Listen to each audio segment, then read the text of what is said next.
You're watching Capital One Bowl Mania. Welcome to the Verbose Citrus Bowl as part of Capital One Bowl Mania.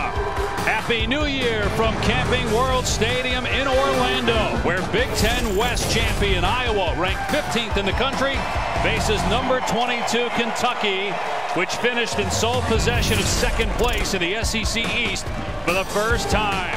Here come the Hawkeyes after a 10-win season.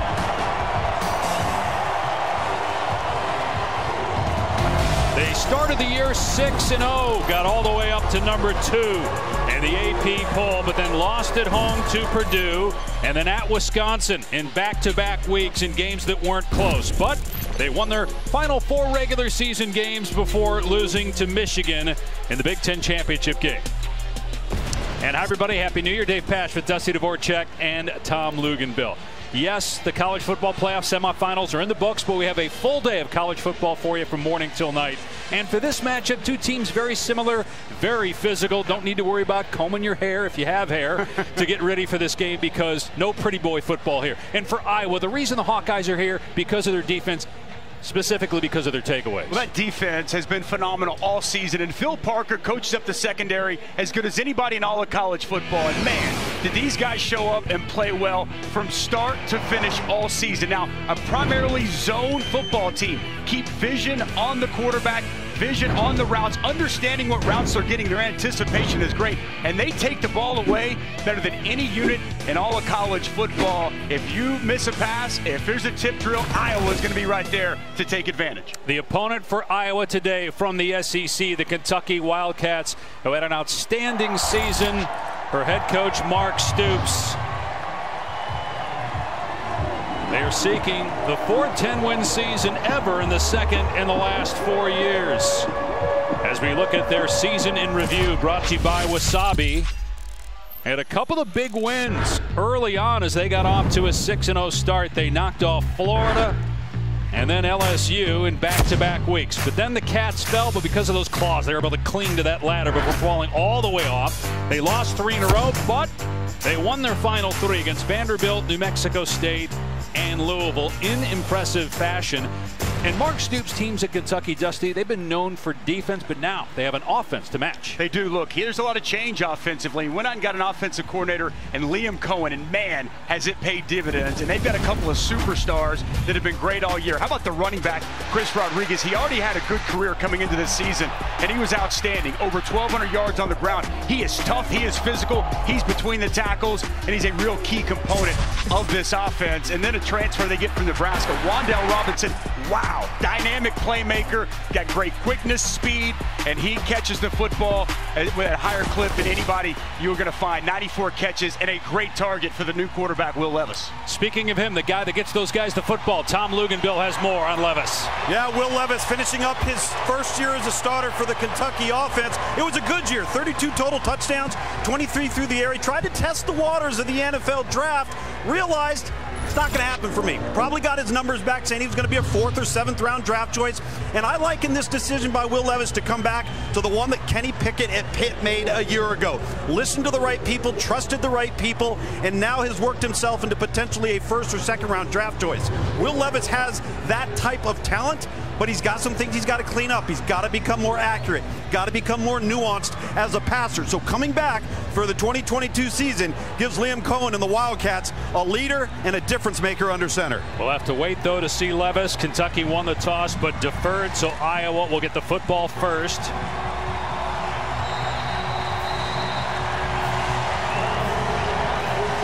Charlie Jones is deep for the Hawkeyes.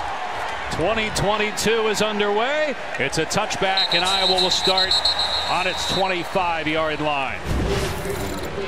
So as you look at the quarterback situation with Iowa, Spencer Petras started the first 9 games, but he got hurt against Northwestern, so Alex Padilla then started the next 3 games. Both quarterbacks played in the Big Ten championship game. That's because of an injury to Petras that included internal bruising. Neither has been able to complete a lot of passes down the field or get into the end zone. Just 9 touchdowns for Petras, 2 for Padilla. The 3rd string quarterback we'll talk about, he's become the most popular guy in Iowa City, and nobody's even seen him play. Petrus on first down, over the middle in traffic, and it's caught past the 35-yard line by their outstanding tight end, Sam Laporta. Wow, how about the strong hands here by Sam Laporta? Tight window throw here for Spencer Petrus right in the middle. He's got Wildcat defenders on both sides, and he goes out, grabs that football, and brings it in. Sam Laporta, such a key component of this offense. He's been sensational. Fully healthy now and looking to make an impact in this Citrus Bowl. A long line of great tight ends at Iowa. Here's a run play to Gavin Williams, who's in for Tyler Goodson, who opted out of this game. Goodson had over 1,100 rushing yards. Williams is a freshman, just his 50th attempt of the season. So you got Padilla over there. We talked about him filling in when Petrus was injured. He started 3 games, won his first 2. They also have Joey Levis, a true freshman who's been the scout team quarterback, but in talking with Kirk Ferentz, he said that Levis will be in the mix next year when they try to determine who will be the starter for the fall. Petrus at one point won 12 starts in a row going back to last year. They get 5 yards on first down. Dangerous throws. He's trying to throw a bubble screen out there to Reganey. 3rd down. It really just misfired on that pass out in the flats. Looked like a little confusion out here with the receivers. 10 outside. Arlen Bruce, the true freshman, supposed to block. 3rd down here early.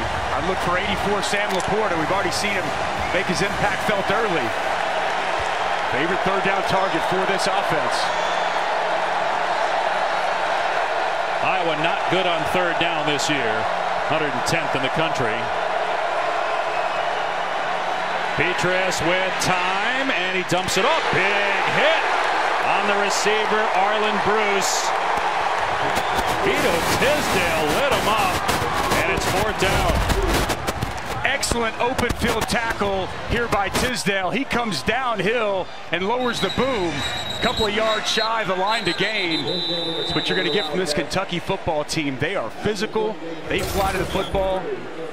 A nice job getting off the field this opening possession for the Wildcat defense. But Tisdale frustrated because he injured himself making that hit. There are a lot of players on that Kentucky defense that are missing today. Josh Paschal not available. J.J. Weaver not available.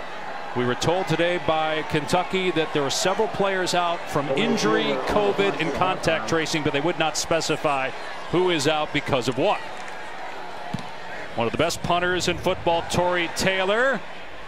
But that one goes into the end zone for a touchback, so it will come out to the 20-yard line. And so Will Levis, who's from Madison, Connecticut, he's already announced he's going to come back for 2022, as Tom talked about, could improve his draft stock. Played 3 seasons at Penn State, got his degree. Started one game that was actually against Iowa, lost that game. Started every game this season, 4th in the SEC in QBR, threw 23 touchdown passes, the most by a Kentucky quarterback since 2010, but he also threw 12 picks, 2nd most in the SEC. He's got a great skill set, Dave. Big physical runner with the football, a weapon there, and a big-time arm. And he's put together a quality season. Yeah, they doubled their passing total from last year. Here's Rodriguez, we talked about in the open. Almost 1,300 rushing yards on the season, and a gain of 7 on Kentucky's first play. You're going to see a lot of this today, running the football. Chris Rodriguez between the tackles. He's got one of the best offensive lines in all of college football there in front of him. They were finalists for the Joe Moore Award. Right tackle Darian Kennard. Absolute mauler up front. In the center, 79 Luke Fortner got out in front there on the pull. This unit really works well together in sync. Going to be a great matchup with that Iowa front. 2nd and 3. Rodriguez gets a first down out to the 35-yard line. Good push up front already. That Kentucky offensive line, you'll see Darian Kennard, one of the best in all of college football. A first-team AP All-American, and Jack Campbell manning the middle of that Hawkeye defense. He's got great length and size at 6'5", 240+ pounds. Excellent in coverage, and he is a downhill linebacker that will strike you. First down for Kentucky from its 35-yard line. Cavassier Smoke, the backup running back, is out today. Here's a pass to Wan'Dale Robinson, 95th catch. He's 6th in the country coming in receptions. Liam Cohen, the offensive coordinator, who played 4 years for Mark Whipple at UMass, told us Coach Whips philosophy was if you got a great player, get him the ball. He had more catches than the rest of the team combined. Sounds like a pretty good philosophy, Dave. When you got dudes, get them the rock. And that's exactly what Wan'Dale Robinson has been this year, a difference maker. Love to watch his route running ability, short area quickness. He is tough to cover and tough to tackle. On 2nd and 5, they'll keep it on the ground here, and a gain of maybe 1 or 2. Good job up front by the Hawkeyes. That was Noah Shannon. There is Cohen, who spent the last 3 years with the LA Rams, 36 years old. First year as the OC in Lexington. Third in these situations, quarterback run game. They love the quarterback draw, quarterback sweep. You get that extra hat. Running back acting as a fullback. And Jaton McClain is in there. He and Lavelle Wright will play some because Smoke is out. 3rd down and 3, and it will be McClain on the pitch, and he's got the first down, running full speed out to the 46-yard line before he's dumped by Jack Kerner. Good job blocking on the edge. Couple of tight ends. Brendan Bates helps allow that edge, and Justin Rigg. It's a heavy 2 tight end offense. Liam Cohen, as you mentioned, coming from the Rams and that McVay system. They love multiple tight ends. You're going to see a lot of tight end trades and motions in this offense, and love to run the football and set up the play action pass. I tell you, Dusty, 1st and 2nd down so successful. These 3rd and 3 and 4 making the calls for Liam Cohen awfully easy. Play action here for Levis setting up, and wide open in the flat. It's Justin Rigg, the tight end, playing in his 63rd career game. That's a school record for the 6th-year pro from, or 6th-year collegiate from Ohio. He's a key component of this offense. You know, smart, experience, as you referenced there, Dave, and really does a little bit of everything. Solid blocker, solid block on the play before, and then open in the flats for an easy pitch and catch. Well, they need him today. They don't have Isaiah Epps or Josh Ali, who are involved in a car accident. Both guys are okay, but they're not available today. Rodriguez gets the carry, stumbles, but has a first down as he dives to the 35-yard line for a 9-yard gain. Nice job on the interior. 79, Luke Fortner, really working, getting a nice position block to help allow a little cutback there by Chris Rodriguez. Boy, Rodriguez, man, he hits it downhill. Better bring your big boy pads when you go to tackle him. He is compact, he is physical. No dancing, Dusty. No, nice start. This Kentucky offense on the ground. Yeah, there's no negative plays for Rodriguez, always falling forward.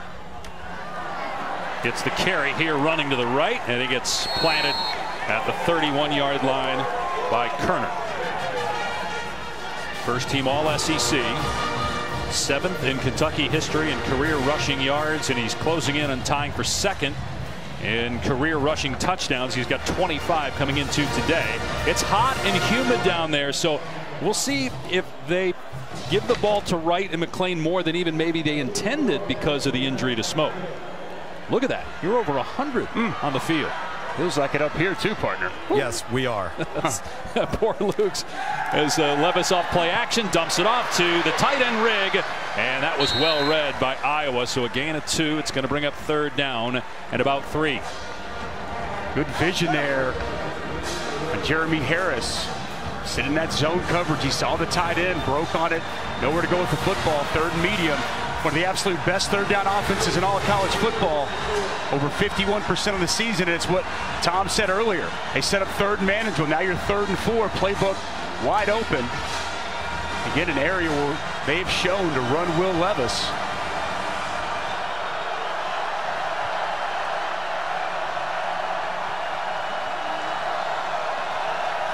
Levis will throw it here.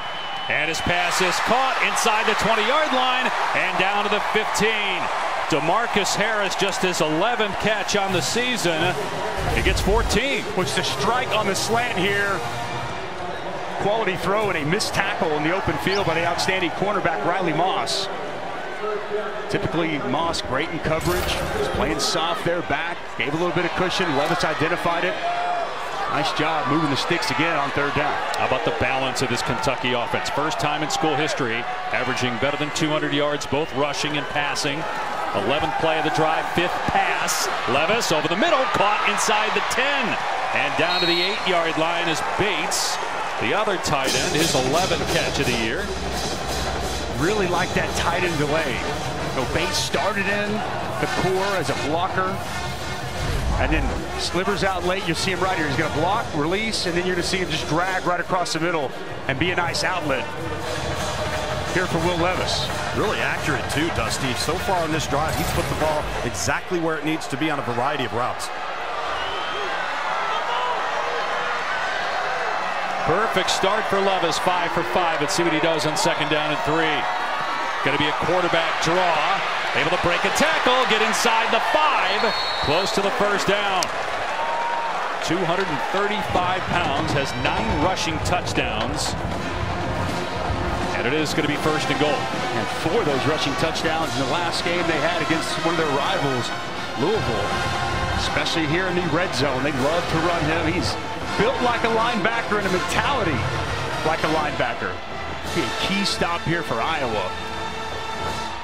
They can hold their necks, try to hold Kentucky. He's having an outstanding opening drive out of the end zone. Play 13 here. Another pass play. Levis looking, throwing, dumping it off. Rodriguez into the end zone. Touchdown, Kentucky.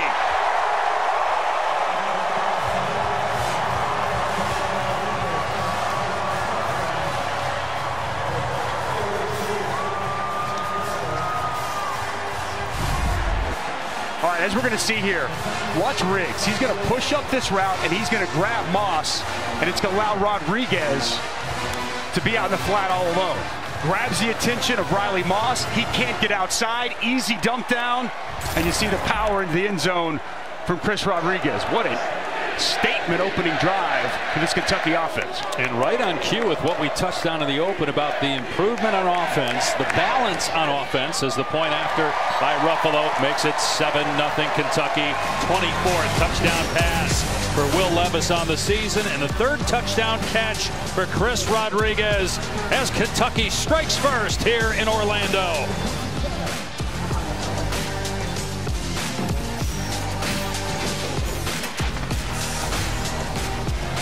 Games, man, as a kid, couldn't wait to wake up, watch bowl games all day long. Happy New Year to everybody out there. Nothing better, partner, than good quality bowl games on New Year's Day. More bowls means more of what we love, college football.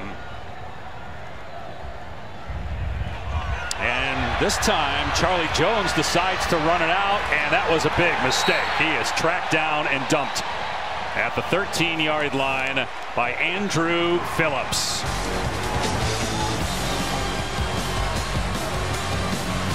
Dave Pasch, Dusty Dvorak, Tom Luginbill back in Orlando.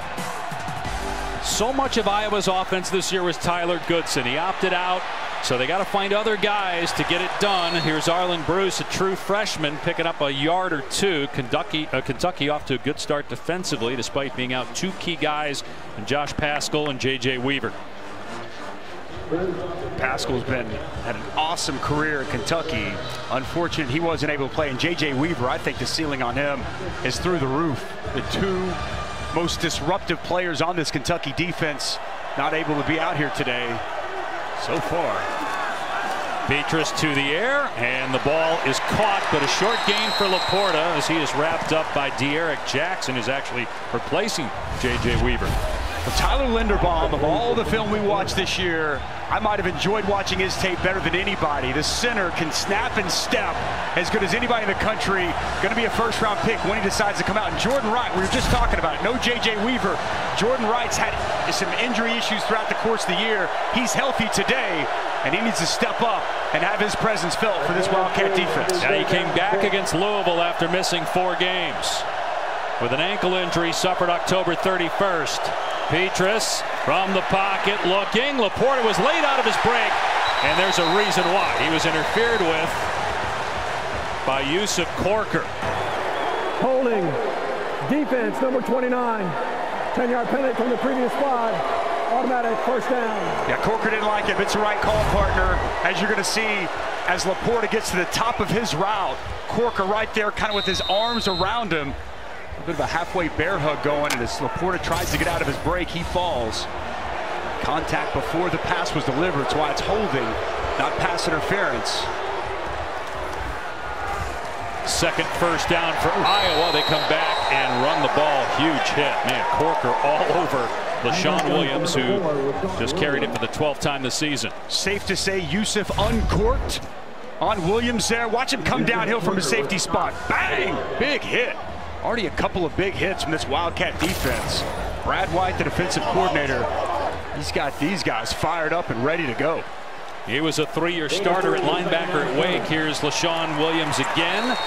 And he gets about 4, so bring up 3rd down and 2. Third year for White, who's 39 years old. They have a young staff and a really talented staff under Mark Stoops. No question about that. Both sides of the football. Quality components. The job that Mark Stoops has done at Kentucky, you could argue it's as good a job as we've seen the last 5 years anywhere in college football. These players playing at a high level, Tom. Yeah, Dusty, you mentioned those defensive injuries. If this was 5 or 6 years ago, the drop-off in those injuries versus the guys playing would be dramatic. It's not here today. 9th year for Stoops. 3rd down and 2. Petrus with time, and the pass is off target and complete. Going for Sam Laporta. He had Valentine and Corker there defensively, so just an errant throw. It's 4th down. He had 2 Iowa Hawkeye receivers. He had Reganey and Laporta kind of in that same area. Misfire there by Spencer Petrus. Well, he doesn't give his big tight end with such a good catch radius any opportunity to catch that football. 2 straight possessions here. This Iowa Hawkeye offense comes up short and calling on their punter. Well, and this is where Torrey Taylor becomes an important weapon. He's 2nd most in the country in punts, and about 1/3 of his punts are down to inside the 10, and they need a good one here. And the fair catch is made around the 21, so it's a 45-yard punt, not what they were hoping for from Taylor. And Kentucky's offense back on the field when we return, leading 7-0 over Iowa.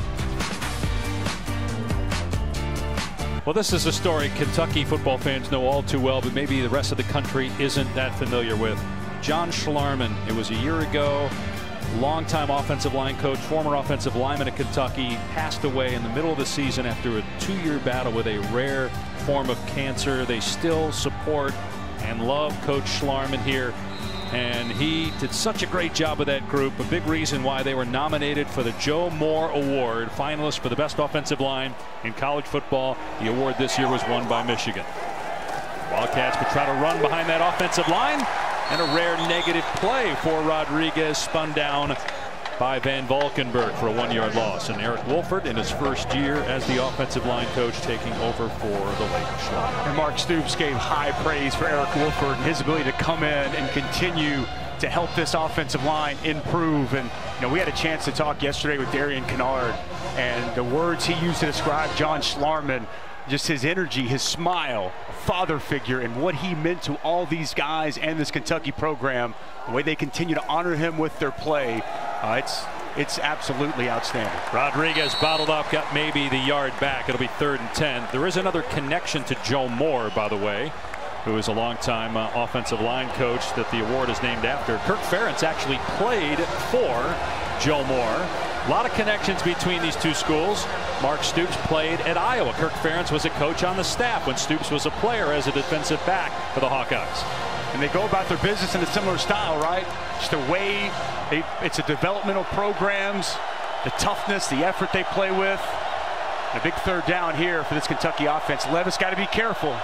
It's where Iowa can get you in trouble taking the ball away. 24 interceptions, a school record. Levis gets hit and sacked. Van Valkenburg got him back inside the 15-yard line. But watch Van Valkenburg. I want you to take a look at his hands. Watch him as he gets the hands of 68, Kenneth Horsey. Just a simple chop, grabs the hands, gets the rip up, turns the corner quickly. Nowhere for Levis to go with the football. Joe Evans coming from the other side. It's exactly what this Hawkeye defense needed to get off the field on 3rd down. Reminder, Dare Rosenthal, the usual starting left tackle, out today. Horsey slid over from guard, and Van Valkenburg takes advantage on that 3rd down. Iowa will set up the return. Goodfellow's punt. Fielded at the 32-yard line, and down goes Jones. Quandre Mosely was there and showed off the speed to track him down. Tonight, or Tuesday night rather, at ESPN, Capital One Bowl Mania continues. Final bowl game before the national title game. LSU, Kansas State, and the TaxAct Texas Bowl, 9 Eastern ESPN. Of course, the national championship game features Alabama and Georgia. So here are some of the new hires. With LSU playing on Tuesday night, Brian Kelly taking over. Of course, Lincoln Riley at Oklahoma. Marcus Freeman coaching today in the Fiesta Bowl. Brent Venables, new coach for Dusty's alma mater, Oklahoma. Petrus off play action and a bootleg, dumps it off to Lachey, and he's got a first down. And then he's hit late out of bounds. Let's see if they throw the flag or not. They won't. It's a gain of 15 for Luke Lachey. What offensive coordinator Brian Ferentz told us, this is where Spencer Petrus is very comfortable on the bootleg, and he gets outside the pocket. Lachey open, easy toss, good confidence building type of throw there for Spencer Petrus. And I think it's a penalty. Very close there. Yeah. It was on Corker as well. Surprised they didn't throw that right in front of the Iowa bench. The Iowa coaches didn't make much of a stink about it. Maybe that's on them. Here's Gavin Williams off the left edge, breaking tackles, and finally goes down at the 42. Hard run that time by Gavin Williams. Made his first career start in this game today. 7-0 Kentucky, but Iowa is on the move. ABC's presentation of the Verbose Citrus Bowl will continue after this message and a word from our ABC stations.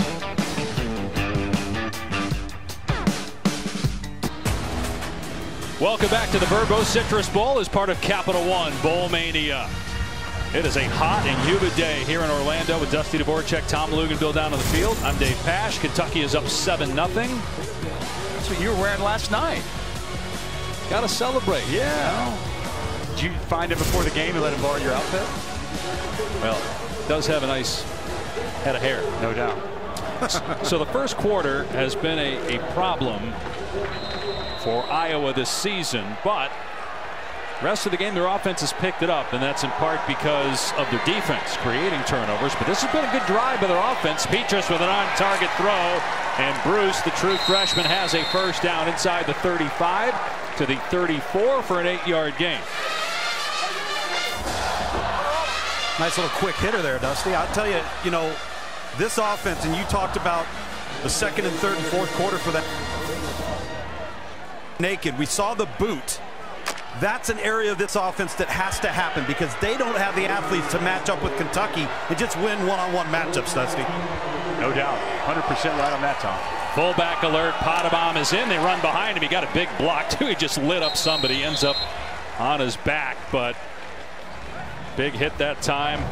Ripka made the tackle. Gavin Williams picks up about 4 or 5 on the play. There's Brian Ferentz, Kirk's son, who's in his 5th year as the OC. And he told us, look, we got to run the football. They want to control field position, need to finish drives, been a struggle this year, and take care of the football. It's the recipe. I mean, look, they know that they play great defense, great special teams. And this offense, well, it's not prolific. At times this year, they've been extremely good at what they are asked to do. Gavin Williams again, and he drives through arm tackles and has a first down. Good hard running by the freshman. Had just 49 career carries coming in. Nice piece of blocking off the left side too. Mason Richmond, the left tackle, gets a good job kicking out 90. Ripka, and look, as you mentioned, look at that physicality, lower on the shoulder, running through that tackle by the Eric Jackson. And Brian Ferentz, he was excited to see Gavin Williams today. He said he's got huge upside as an inside runner. We're seeing that physicality here early. They always hit good running backs here, in part because they always have a good offensive line. Here's play action, another boot, a lob pass. Laporta picked it out of the air. That was a great catch by Laporta with Wan'Dale Robinson maybe having a chance to pick that off. And it was great coverage here by Robinson. Safety does a nice job identifying, where it's going. Find 84, strong hands in that catch radius to snatch that ball out of the air and move the chains once again. And I was looking into it, the tight ends that have come through Iowa since 2011, drafted tight ends. Sam Laporta, whenever he decides to come out, he'll be number 12. Offset eye on first down. Inside the 10 is Gavin Williams. They ran away from Potabom. So here's what you're talking about, the legacy of great tight ends. George Kittle, who was not a first-round pick, third-round pick, might be the best tight end in football along with Kelsey.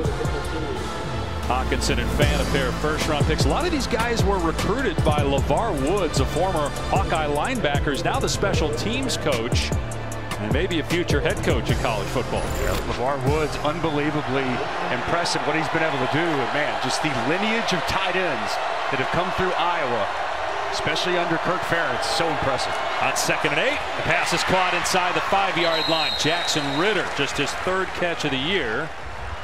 Keegan Johnson was injured in practice this week. We might not see him, so Jackson Ritter, Max Cooper, a couple names that you might get familiar with over the course of the day. All right, here we go. 3rd down. Field shrinks. Windows are tighter. We just talked earlier about finishing off drives. It's been a struggle throughout the course of the season. And for Brad White, his defense just looking to get a stop. They go Wildcat here with Jackson Ritter in, and flags fly.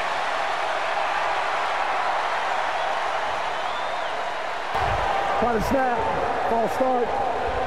Offense, number 77, 5-yard penalty. 3rd down. So that's Connor Colby, the true freshman. It looked like Gavin Williams is going to take the direct snap there on 3rd and goal from the 5. Now it's 3rd and goal from right around the 10. Actually, it's not 3rd and goal. They can still get a first down. So 3rd and 9 from the 10. Recorded down here at bottom of your screen.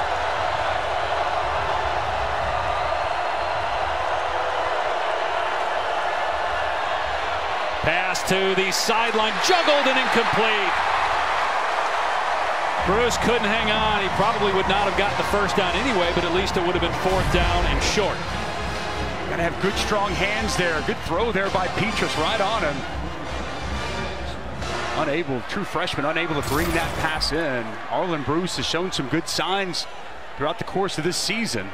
He's a high school running back, but just dropped that one on 3rd down. So Caleb Shudak, 1st team All Big Ten, 3rd team All-America kicker. 85% rate in his field goals. Splits the uprights from 28 yards, and Iowa gets something out of that drive. 3 points for the Hawkeyes within 4 of Kentucky.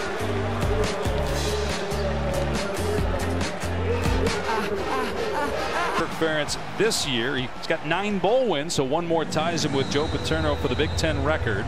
23rd year for Ferentz in Iowa City. He's the all-time winningest coach, 4-time Big Ten Coach of the Year. Longest tenured coach in the country. Touchback here, and Kentucky will start on its 25-yard line. Let's take a look at the Bowl Challenge Cup standings, brought to you by Progressive. So right now the Big Ten 5-2 with Michigan getting blasted by Georgia. How surprised were you by that, or were you not surprised? Well, I thought Georgia was going to win the game. I just expected Michigan to make it a little bit more competitive. That was a one-sided affair last night. I actually thought Cincinnati put up a better fight against Alabama, but aside from that game, it's been a very positive postseason for the Big Ten. First down of the 25 for Kentucky. It's play action. Levis with a long throw. Beautiful touch to Wan'Dale Robinson. And a first down out to the 41 for a gain of 16 yards. A little cover 2 safety. Merriweather can't get over the top. Quality route here on the out route. Nice, good throw by Will Levis. Tom, I love his arm strength. I love his arm strength, but you know what I love right there is he showed a little nuance. Layered the ball, had to get it over a defender, drop it in. He's been a fastball thrower, so to show those types of throws are what he needs in his sample size. Has not thrown an incompletion in this game. They run Rodriguez between the tackles. He finds some room after good patience. Out to the 49 for about 8 yards. Well, Will Levis is an interesting guy, and Tom touched on this at the outset of the telecast. A lot of quarterbacks now, because so many teams in the NFL are looking for that guy, sometimes they leave early thinking, okay, I might, even if I get a 3rd or 4th round pick, I'll get in there, I'll get in the system, guys get hurt, maybe I get a chance. But he decided to come back, and they really think that he could end up being a 1st round pick next year because of the improvement he'll get under Liam Cohen in this system. A lot of colleges run the same stuff.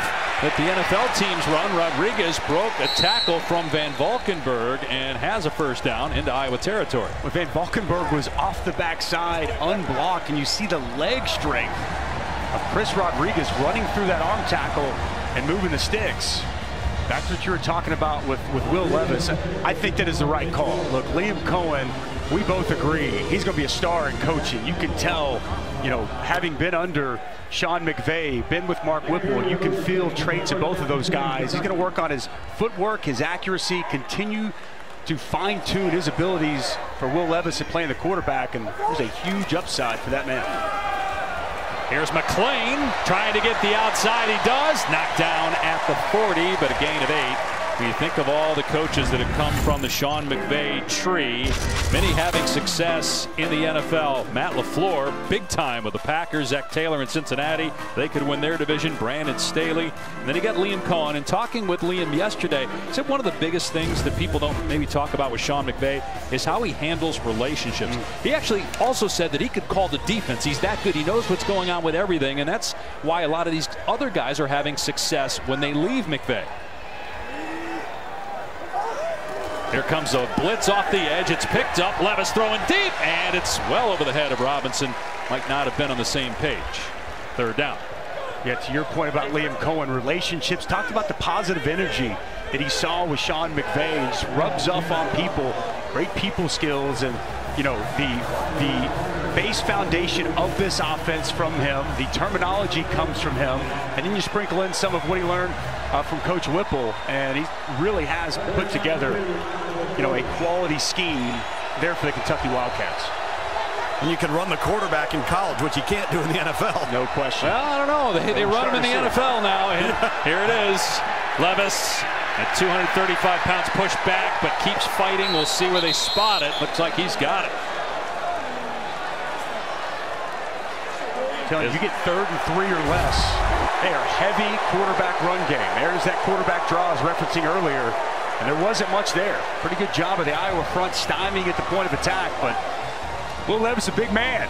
Yep. And he is a strong, powerful guy. And he keeps his legs churning and moves the chains. He's not as tall, but physically in terms of stature, he reminds me of Justin Herbert.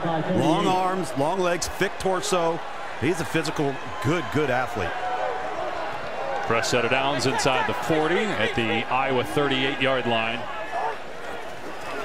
Levis to throw, pressure up the middle. Levis hit, and down he goes. Sacked at the 45-yard line. Joe Evans, who has 7 sacks now on the season. All right, this is a tech stunt, okay? Tackle's going to go first. In is going to be the looper. Watch right here. 3 technique. Gets up the field. Defensive end comes up, and he's going to come under, and it comes clean. It's a really good job by 91. Grabbing that guard's attention and getting him to work over, and then you see the rip up the field by Joe Evans. Very well executed defensive line stunt to get the sack on first down. Yeah, Dusty Austin Dotson, the guard you mentioned, 61. He just gets off balance because his eyes went with the first initial stunt. Doesn't get his eyes back around. Really well executed. 8-yard loss. Second sack today for Iowa. 2nd and 18. And penalty marker down. A timeout by Kentucky first. Timeout, Kentucky. 2 timeouts remaining for the Wildcats. This is one of the great things about bowls that people sometimes lose sight of. The opportunity to spend time with your teammates in this environment and also giving back to the community.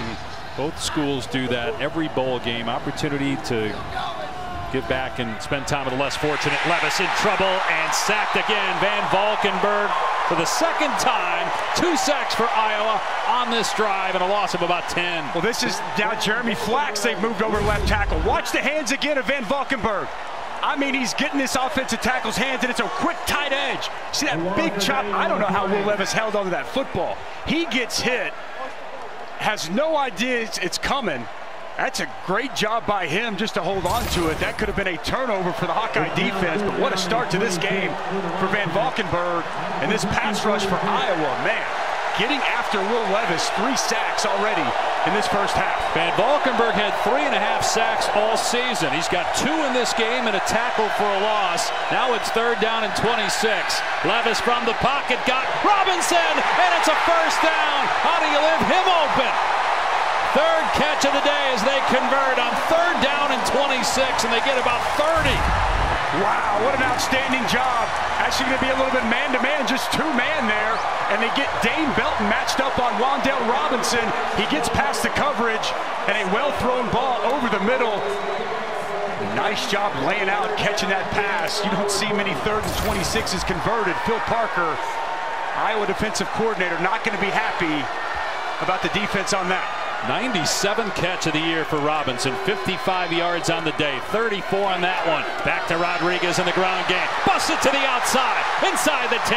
And shoved out of bounds at the 8-yard line. It'll be 1st and goal for the Wildcats. It's a tough one to recover from for that Iowa defense after allowing a 3rd and 26 conversion. It was a lateral movement here by Rodriguez. Nice jump cut to the right and the outside. The vision allowed him to see that he could get to the perimeter.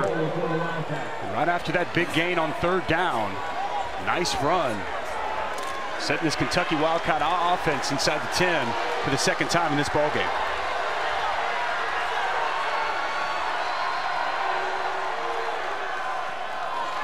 Levis hands it off to McClain. He fakes the reverse, and Iowa reads it well. Although the initial defender, Justin Jacobs, got run over, they still tackle Jaton McClain for a gain of 1.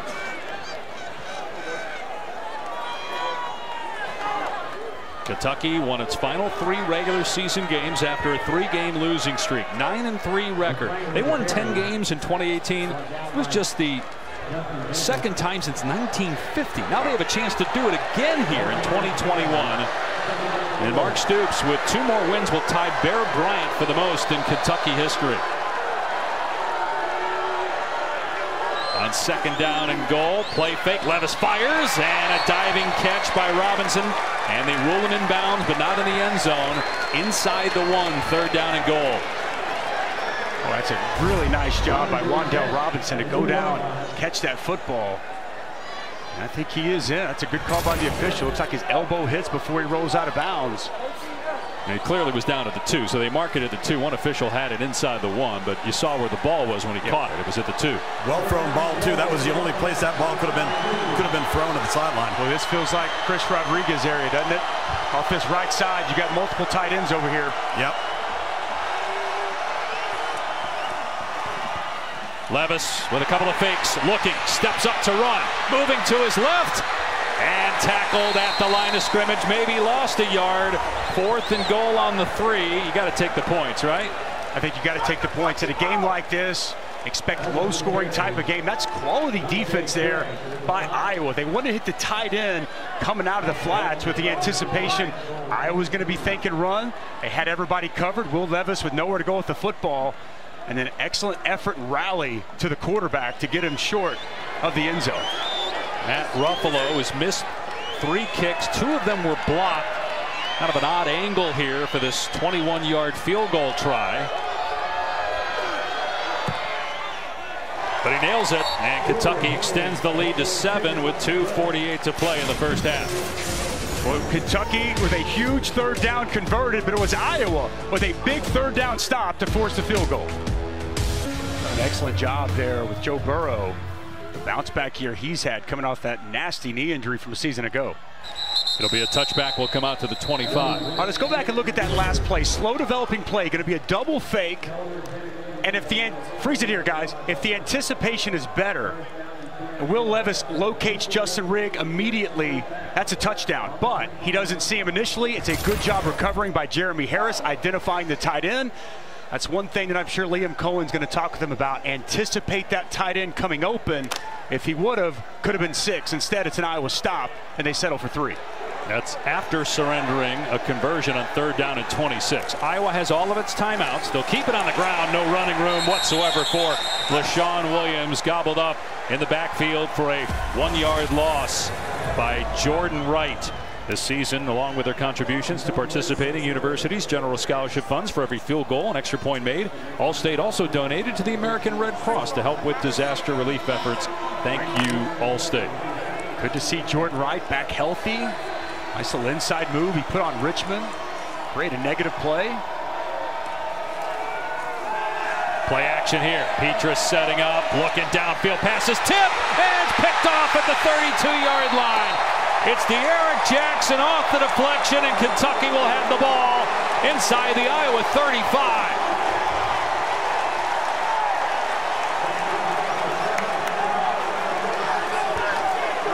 Well, Jordan Wright, back-to-back plays. This time, it's excellent protection up front. Good job up front. Jordan Wright doesn't get home. Freeze it right here. See, Jordan Wright knows, okay, I'm not going to get there. So now I'm going to look at the quarterback, and if he throws it my way, I'm going to get in that throwing window, get my hands up, and it's the old tip drill.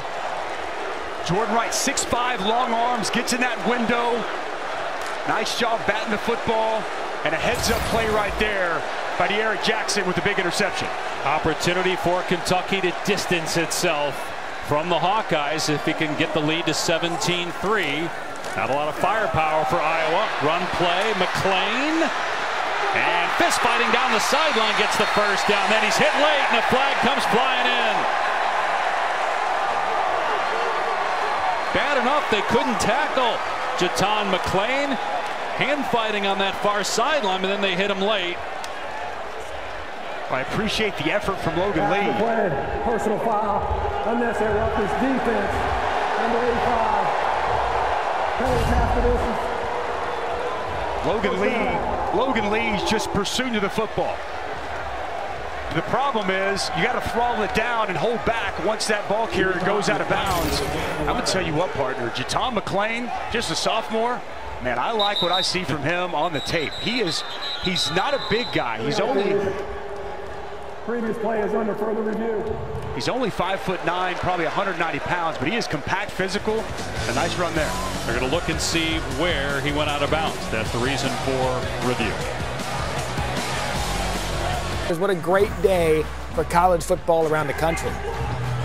Happy New Year, Matt. Is it too early to start making a prediction, by the way, on Georgia, Alabama? We were kind of talking about this last night, so I don't know if you want to throw it out there, what you think is going to happen just yet. I'm gonna save my thoughts for right now. I lean Georgia. I picked Georgia before the year to win the national title. Tough not to remember what happened in the SEC championship game. I don't know. I'm gonna wait and give a little bit more evaluation throughout the course of the week. Don't fall for the banana in the tailpipe, Dusty. So first down and 10, just outside the 10-yard line. They run Rodriguez. He cuts it back. And then he's gang tackled at the 6-yard line, led by Seth Benson. So you're at 123 and counting. 2 timeouts remaining for Kentucky. Wildcats can take their time down here. But it's physical down there in the trenches today. It's Kentucky offensive line. I see why. I mean, the film shows it, but they are showing up today. Good movement up front. That's a good Iowa front. Logan Lee, Lucas Van Ness, Van Valkenburg and company. And seeing some good push on some of these runs. Jaton McClain is the running back here on 2nd down and 5. From the 6-yard line, Levis with the late pitch. McClain in trouble in the backfield, and a great tackle made by Riley Moss, the Big Ten Defensive Back of the Year and first-team All-American. Known for interceptions, but makes a great play against the run. A loss of 2 or 3, timeout. Welcome back to Orlando. Georgia, Alabama, January 10th, 8 Eastern, ESPN, CFP National Championship presented by AT&T. Fans join us virtually for the College Football Playoff All-Access Experience, featuring exclusive content, games, and daily prize drops. Register today at ESPN.com/all-access. It is 3rd down and 9 from just past the 9-yard line after that 3-yard loss on the 2nd down run by McClain. Iowa showing blitz. Here they come. Levis gets rid of the pass into the end zone. Jump ball knocked away. Incomplete. Jack Kerner batted it away from the intended target, Jaton McClain. Big stand by Iowa's D. Well, as you mentioned, Phil Parker dials up pressure. He gets home quick. And this is an outstanding individual effort by Kerner. Gets that head around at the last moment. And how about him getting the left arm in there, ripping that ball away and getting the stop and forcing the field goal. That's a huge win for this Iowa defense after the turnover. And Dusty, the tough part about that is the running back doesn't have a size advantage, so it's not a real jump ball situation. 27-yard field goal try after he made a 21-yarder, Matt Ruffalo. This one is good, so it's 13-3 back in 30 seconds. Well, here's a big reason why Iowa's down 10. They have not been able to do much on offense. Had one good drive, but it stalled. They had to settle for 3. Then he had the pick by Petrus. That was turned into 3 Kentucky points. So it's 13-3 Wildcats with 38 seconds to go in the half. Kentucky seeking win number 10. Iowa looking for win number 11. We talked with Kirk Ferentz and asked him, how would you describe the year that Spencer Petrus has had? He said challenging. And it wasn't just because of inconsistent play. Suffered injuries on a couple of occasions. Alex Padilla would come in the game and replace him, including the Big Ten championship game.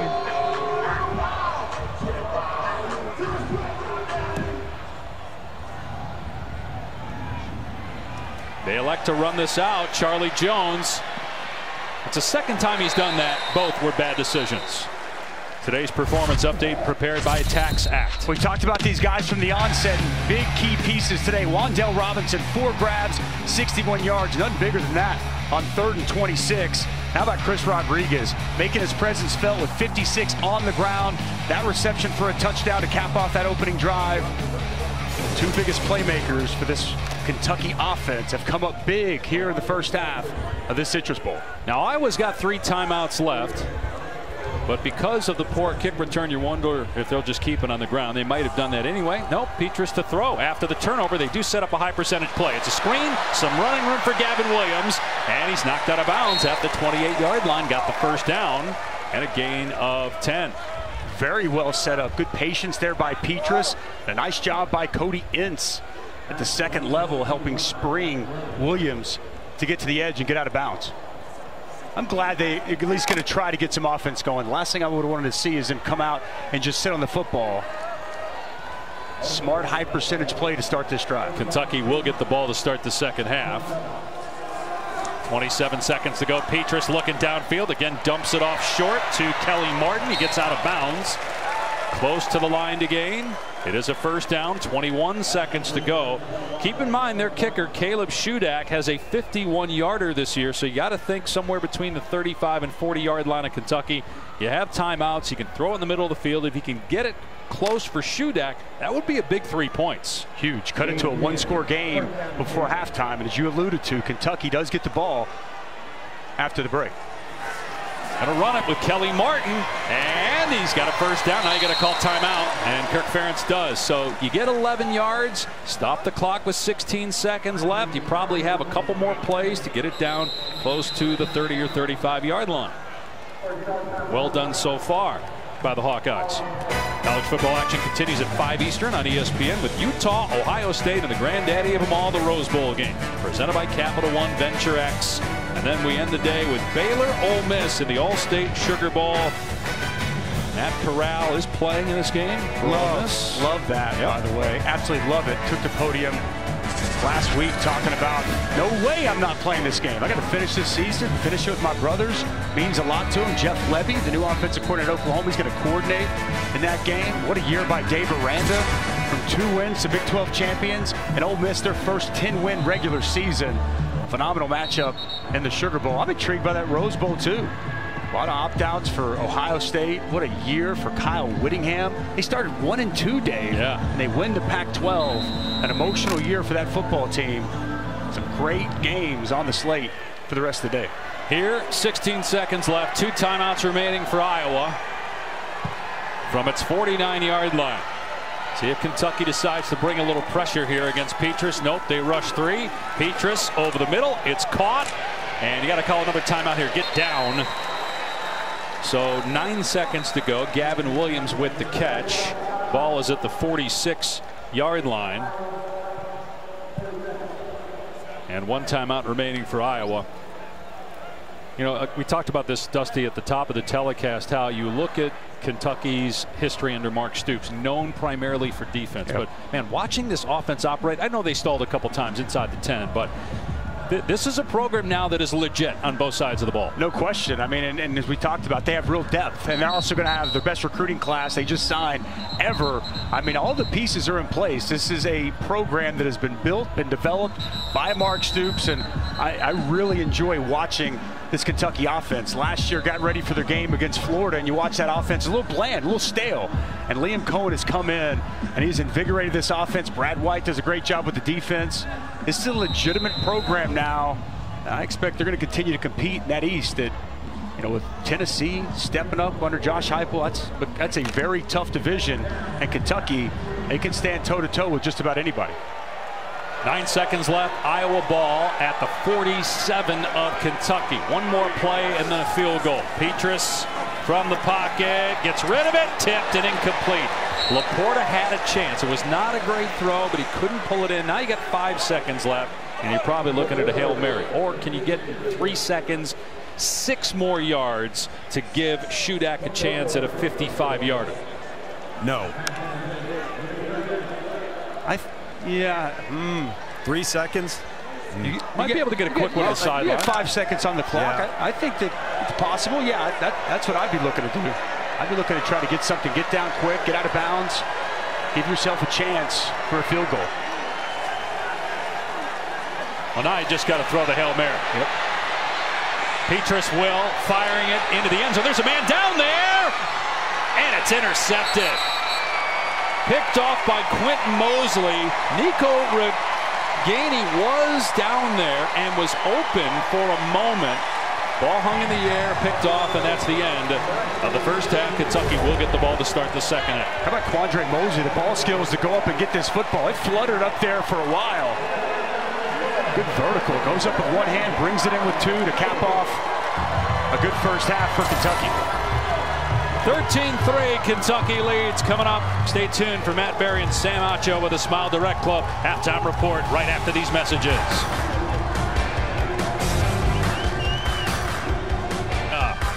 The Kentucky Wildcats trying to get their 10th win of the season. Would be the second time in 4 years.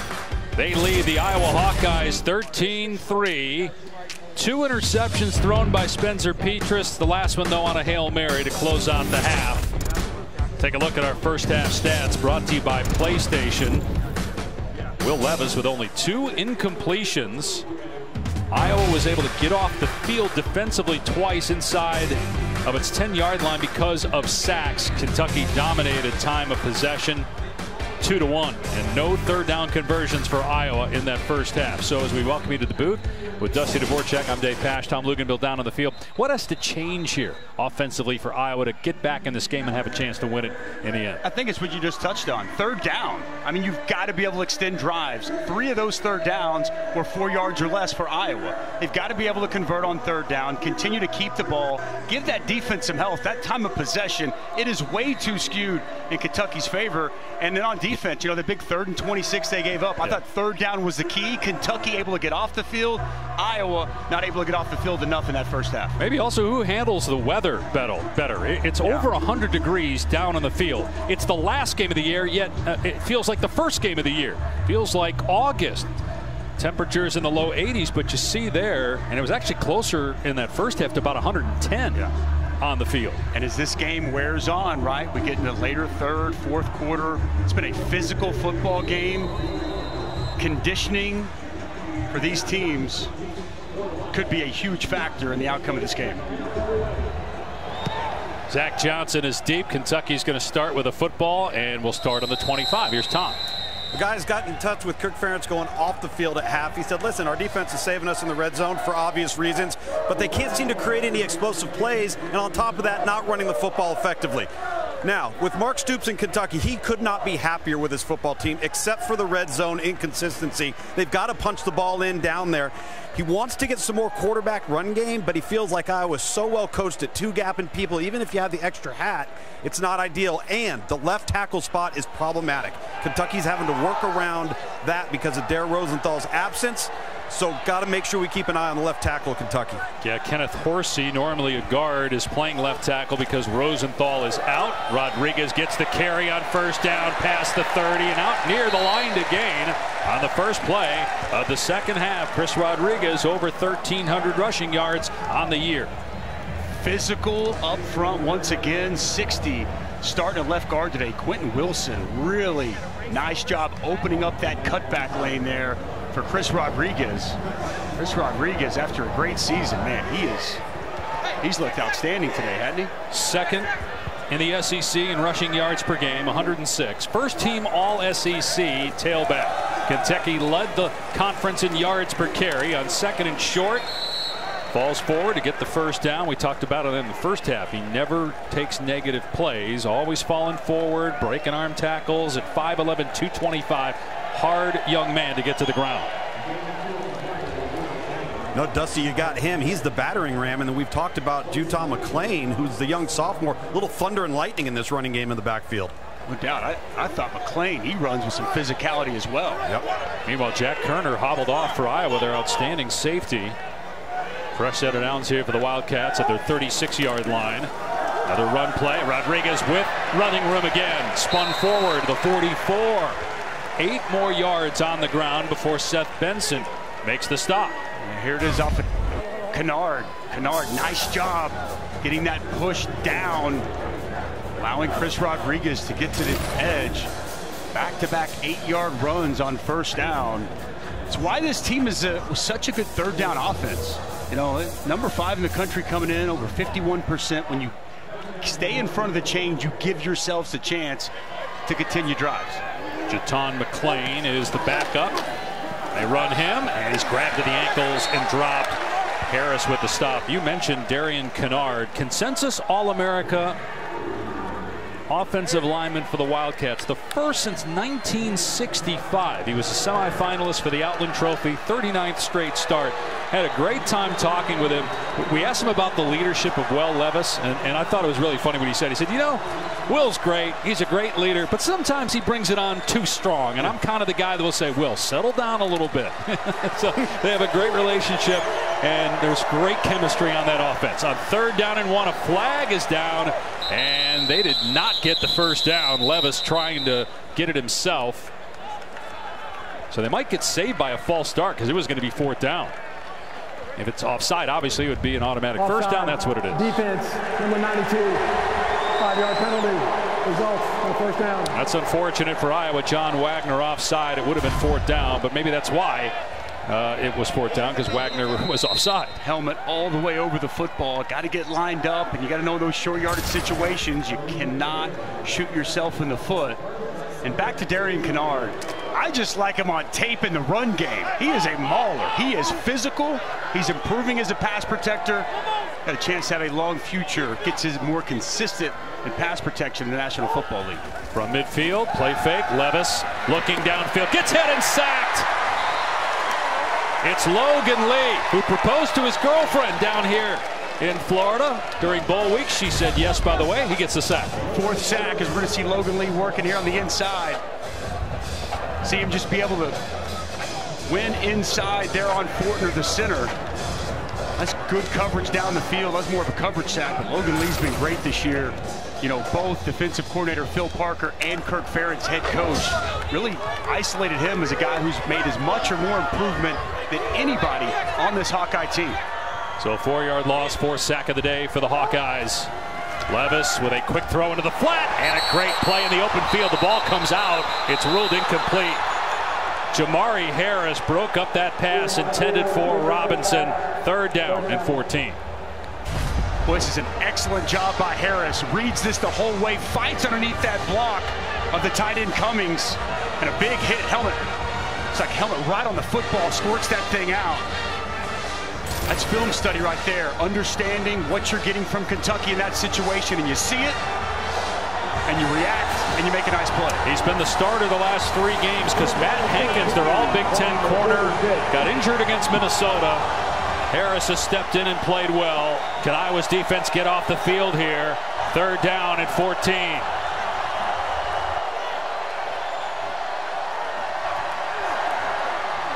Levis has to step up, takes off, and is tripped up. He gets into Iowa territory, but Lucas Van Ness with the takedown. It's 4th down at about 8. You guys, you take a look at this 4th down, and if you look where the returner for Iowa is going to have to be, and you look straight up, guys, you can't see the football. The sun is directly in the eyes of the returner. And I was talking to LeVar Woods, the special teams coach for Iowa. He said they literally practiced during this time of the day throughout the week and only caught punts facing south for this very reason. First punt of the day we're seeing here coming to this direction. So Charlie Jones got to be ready to go and be able to see that football. Well, he's really good. He's a weapon. He's the Big Ten Special Teams Player of the Year. He's under this one, but it was past him and it was touched, but then it goes into the end zone. So a touchback. It will come out to the 20. 13-3, Kentucky with the lead. Iowa will get its first crack at it offensively when we come back to Central Florida. 89-91, went to the Rose Bowl and the Holiday Bowl.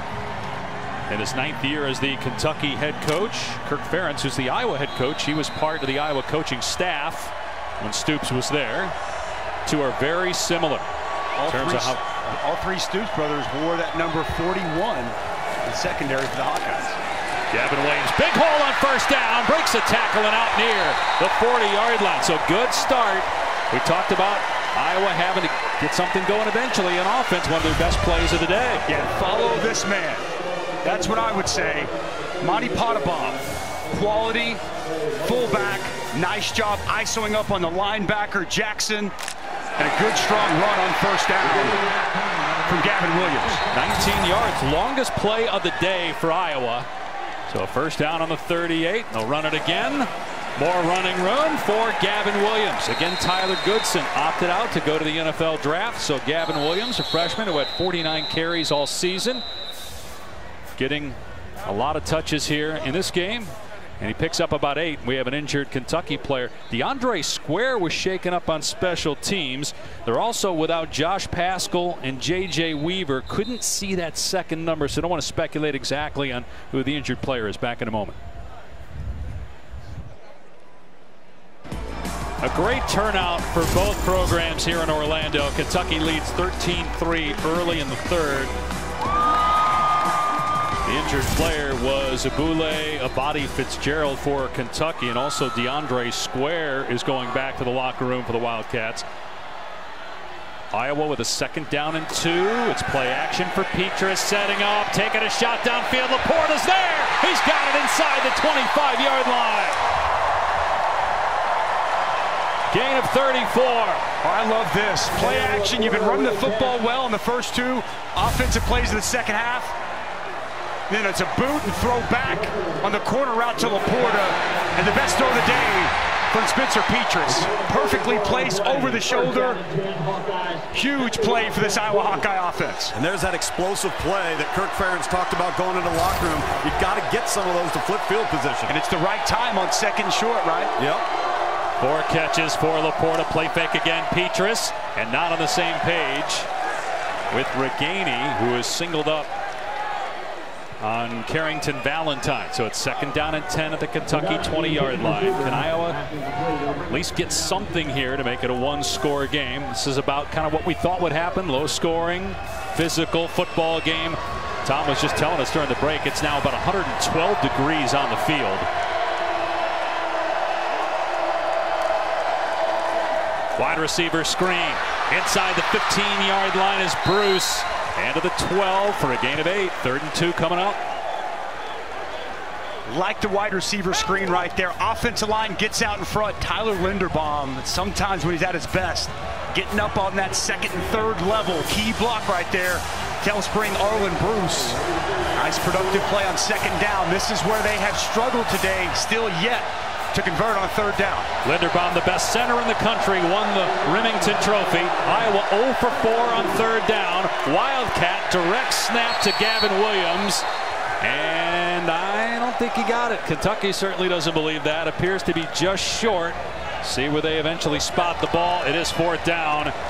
What do? Do you go for it or do you take the points here? I think they're going for it. I think they need to finish off this drive. They got no choice, Dusty. I agree with you. They've got to get momentum on their sideline. Why is there no choice, though, guys? Kick a field goal. I mean, you get 3 points. It's a one-score game. You got a quarter and a half left. Momentum, confidence. They got to have it.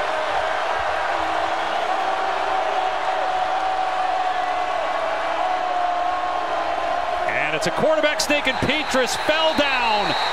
He fumbled the ball, it looked like, as well, but it doesn't matter. Kentucky takes over on downs, and Iowa wastes an excellent possession. Wow. Disaster right there for the Iowa offense. Something I know the fan base seen too many times. He never got the snap, Dave. Never got the snap. It didn't come clean, and he goes down. And big Marquand McCall, who's been battling all day there inside against Tyler Linderbaum, bangs his chest. What a big stop for Brad White's defense. I just don't understand, though. You worked so hard to finally put together a good drive. You had a chance to come away at least with something. Hey, easy to question the call. I liked it. I liked the aggressiveness. I liked that they were trying to score a touchdown. If he doesn't fall down, he gets it. Rodriguez running here on first down, and he gets hammered at the line of scrimmage. Big hit that time by Jack Campbell, the leading tackler, second-team All-America middle linebacker. Maybe a yard that time for Rodriguez, but that was it. What did Phil Parker call him? A quiet assassin. Loves the way he comes downhill. He's had an outstanding season. He's great in pass coverage. Really good against the run as well. Jack Kerner, by the way, is back out there. He was injured on the last possession, so that's important. Key part of their defense in the secondary. Second down and 9. Levis to the air. Now steps up, and he goes down. Noah Shannon was there first. A handful of sacks now for the Hawkeyes. Well, this looks like it might have been a design quarterback draw. Watch Shannon. He's going to get to an edge and get up the field. Really nice job working to that edge. And as Will Levis hits that back foot, looked like he was going to go. Shannon gets him down, and you see the emotion with the big tackle for loss. Iowa's been playing on Kentucky's side of the line of scrimmage the entire afternoon. Especially in pass rush situations. Yep. I would say right now, better get a chip or better get a help right here on Van Valkenburg. Been wearing out that tackle all day. Levis to throw from his goal line, gets hit and throws incomplete. Dane Belton got pressure, and there's an injured offensive lineman for Kentucky. We already mentioned Dare Rosenthal, their left tackle, is out. His replacement, Kenneth Horsey, is the injured Wildcat. He's the left guard that moved over to left tackle, and he's had trouble today. So if he can't continue, what does Kentucky do at that position? Back in a moment. And stop by Iowa. Okay, it's going to be a line stop up front, and then a delayed blitz by Benson, who's an excellent blitzer, and that B gap comes wide open, and a big hit on the quarterback. Will Levis unable to step into that throw and get the first down. And then at the very end of this, you see Benson kind of take out the bottom of Horsey. Horsey had to leave, go over on the sideline, but at least the reaction on his face, Dave, looks like he might be okay. Sure hope so. He's been through a lot. Had open heart surgery in 2018. Has come back to become a very good player up front for the Wildcats. Goodfellow punting from the middle of his end zone. Gets it away. And it's got good hang time. Fair catch made at midfield by Charlie Jones. Tuesday night on ESPN, Capital One Bowl Mania continues. We've got the final bowl game before the national championship game. It's LSU and Kansas State and the TaxAct Texas Bowl, 9 Eastern, ESPN and the ESPN app. The numbers for Deuce Vaughn and what he's been able to do this year. Had a terrific season. He is a fun running back to watch. If you haven't had a chance to see much of Deuce Vaughn this year, tune in. He is electric, running it and catching out of the backfield.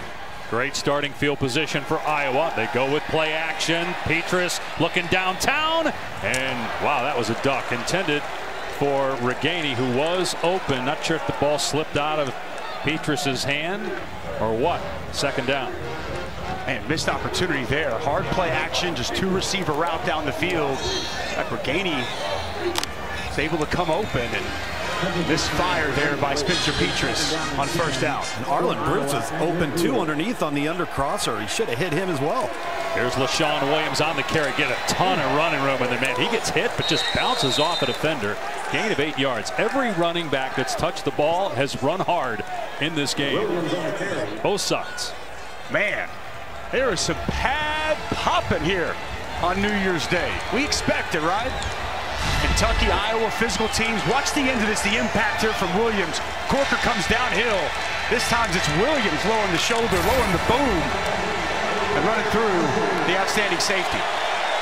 Iowa 0 for 5 on third down. 4 of those have been third and short, but now we have a shove by a Kentucky defensive lineman, Marquand McCall. Let's see if he was drawn off. Didn't appear to be. Offside. Defense, number 50 with contact. 5-yard penalty. Results. First down. So they finally get a first down, but it's because of a penalty. Trying to jump the snap. I can tell you that's the loneliest place in the world on a football field. Having played nose, having jumped off sides on third and short. Ugh. Now you just got to be able to block that out, come back, and try to make a play to make up for it. So first down inside the 40-yard line. They go back to the run attack, and a big hole between the tackles for LaShawn Williams. Just 11 carries on the season coming into today. He's got 5 attempts now, filling in for Tyler Goodson, who opted out. I'll tell you what, LaShawn Williams hitting it downhill. Love the blocking. Mason Richmond taking his man 5-6 yards down the field. This Iowa offensive line, the second half in the run game, man, they are coming off the football and getting some real movement on that bigger Kentucky front. Gavin Williams is in now. LaShawn Williams, no relation, on the bench. Here's Gavin Williams, and he's able to make a guy miss, but then eventually brought down by McCall. Cooker had a chance to get him in the backfield, but whiffed. Still, it's a short game, pickup of 2. And a lot of guys missing for this Kentucky defense. If you're just tuning in, Josh Paschal, all SEC performer, a cancer survivor that wanted to play so badly here, and likely his final game. 3-time captain, he's out. J.J. Weaver, that's in there, number 13, he's out as well. We weren't told why, as Petras dumps it off, and a good open field tackle at the 20-yard line on Potabom, the fullback, dragged down by De'Eric Jackson. So they'll bring up third down. Geiger coming downhill. Potabom is a tough guy to bring down. Close to 250-pound fullback, and he goes low. Nice open field tackle, setting up third and medium. I was going to say, Dusty, he doesn't usually lose that battle. No. Got to get low. Yeah.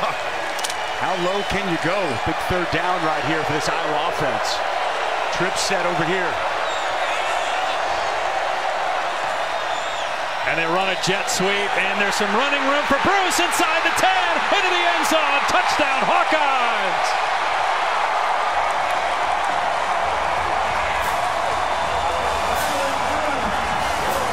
They've run that play before. Third rushing touchdown for Arlen Bruce, the 4th, the true freshman this season. He's a high school running back. They love to get him the football in space. And you can see when he gets the ball in the open field, that's when he's at his best.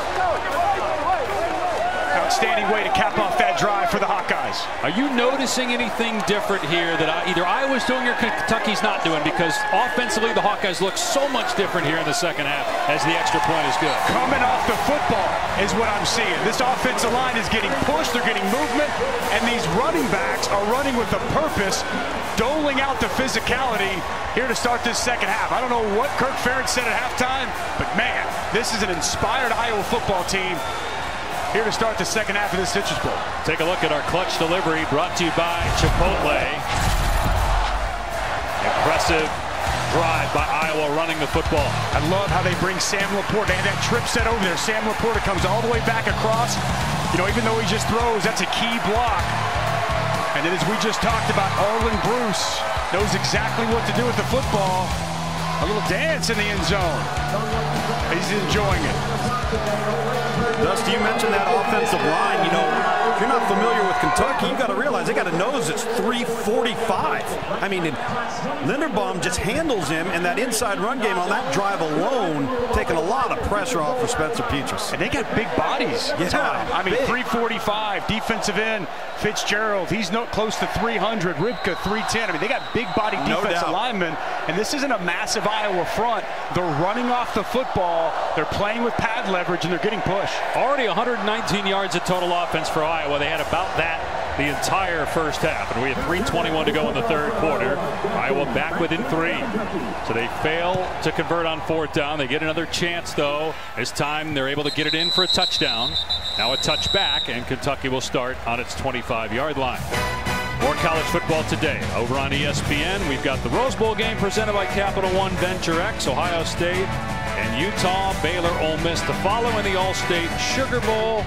Yes, the college football playoff semifinals are in the books, but a great full day of college football morning tonight on the ESPN networks as we kick off 2022. Just like that, we got ourselves a ball game. From the Kentucky 25, Levis with a quick pitch to Rodriguez. Turns it upfield, and he's tackled by Campbell and Benson after a pickup of about 3. We have an injured Iowa player, and it's Dane Belton. Been a very good player for them. 5 interceptions this year. First team all Big Ten. Hops to his feet. See if he's just out for the one play.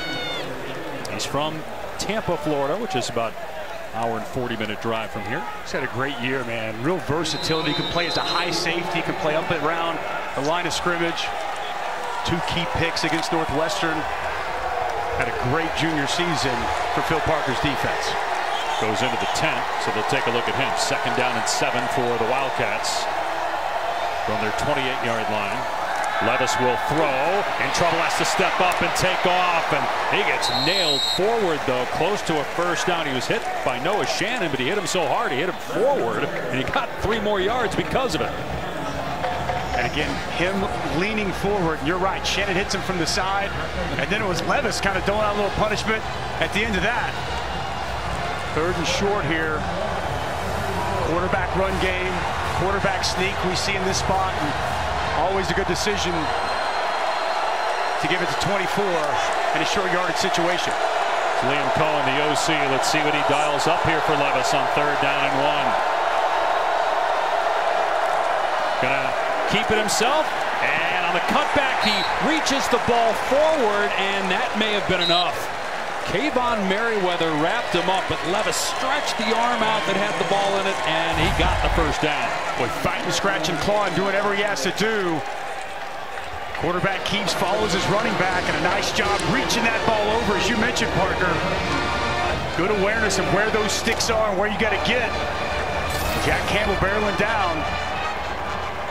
Nice job converting on 3rd and short by the big quarterback. Levis to the air on 1st down. Short pass caught by Robinson. And let's see where he steps out. Yep, it's after the marker, so it's a gain of 11 for Wan'Dale Robinson, who now has 5 catches on the day. He's 1 short of 100 on the season for the transfer from Nebraska. Originally committed to Kentucky. He's from Frankfort, Kentucky. Ended up, though, switching to Nebraska. Went there for a couple of years and then came back home. Was named 2nd team All-SEC this year. Such a key piece of this offense, Dave. And as we talked earlier, Liam Cohen not afraid to feed him the football. Back to their rushing attack. And out near midfield is Rodriguez. Just to finish up on the Robinson story, Dusty, you and I were talking about this before the game. Wan'Dale's father, Dale, was in prison for a good part of Wan'Dale's childhood, but the 2 reconnected. Now they have a foundation together where they help and work with children that have parents who are incarcerated. Yeah, and I just love the fact that they've been able to have this bond, get that relationship. Wan'Dale using some NIL money to help support that foundation. It's a great story for Wan'Dale Robinson and his family. Levis will hand it off to McClain here, and oh, what a play by Jack Campbell. That's why he's such a good tackler. That was in the open field too. He just stopped him dead in his tracks. And that's the end of the third quarter, with Kentucky leading Iowa 13-10. A big third down for the Wildcats and 5 coming up from midfield. ABC's presentation of the Verbo Citrus Bowl will continue after this message and a word from our ABC stations.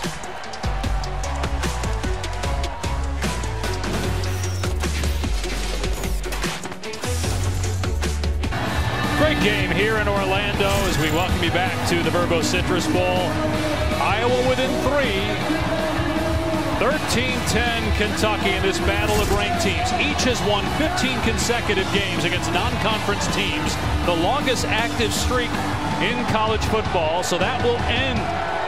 Which team will win? Kentucky going for victory number 10, Iowa trying for win number 11.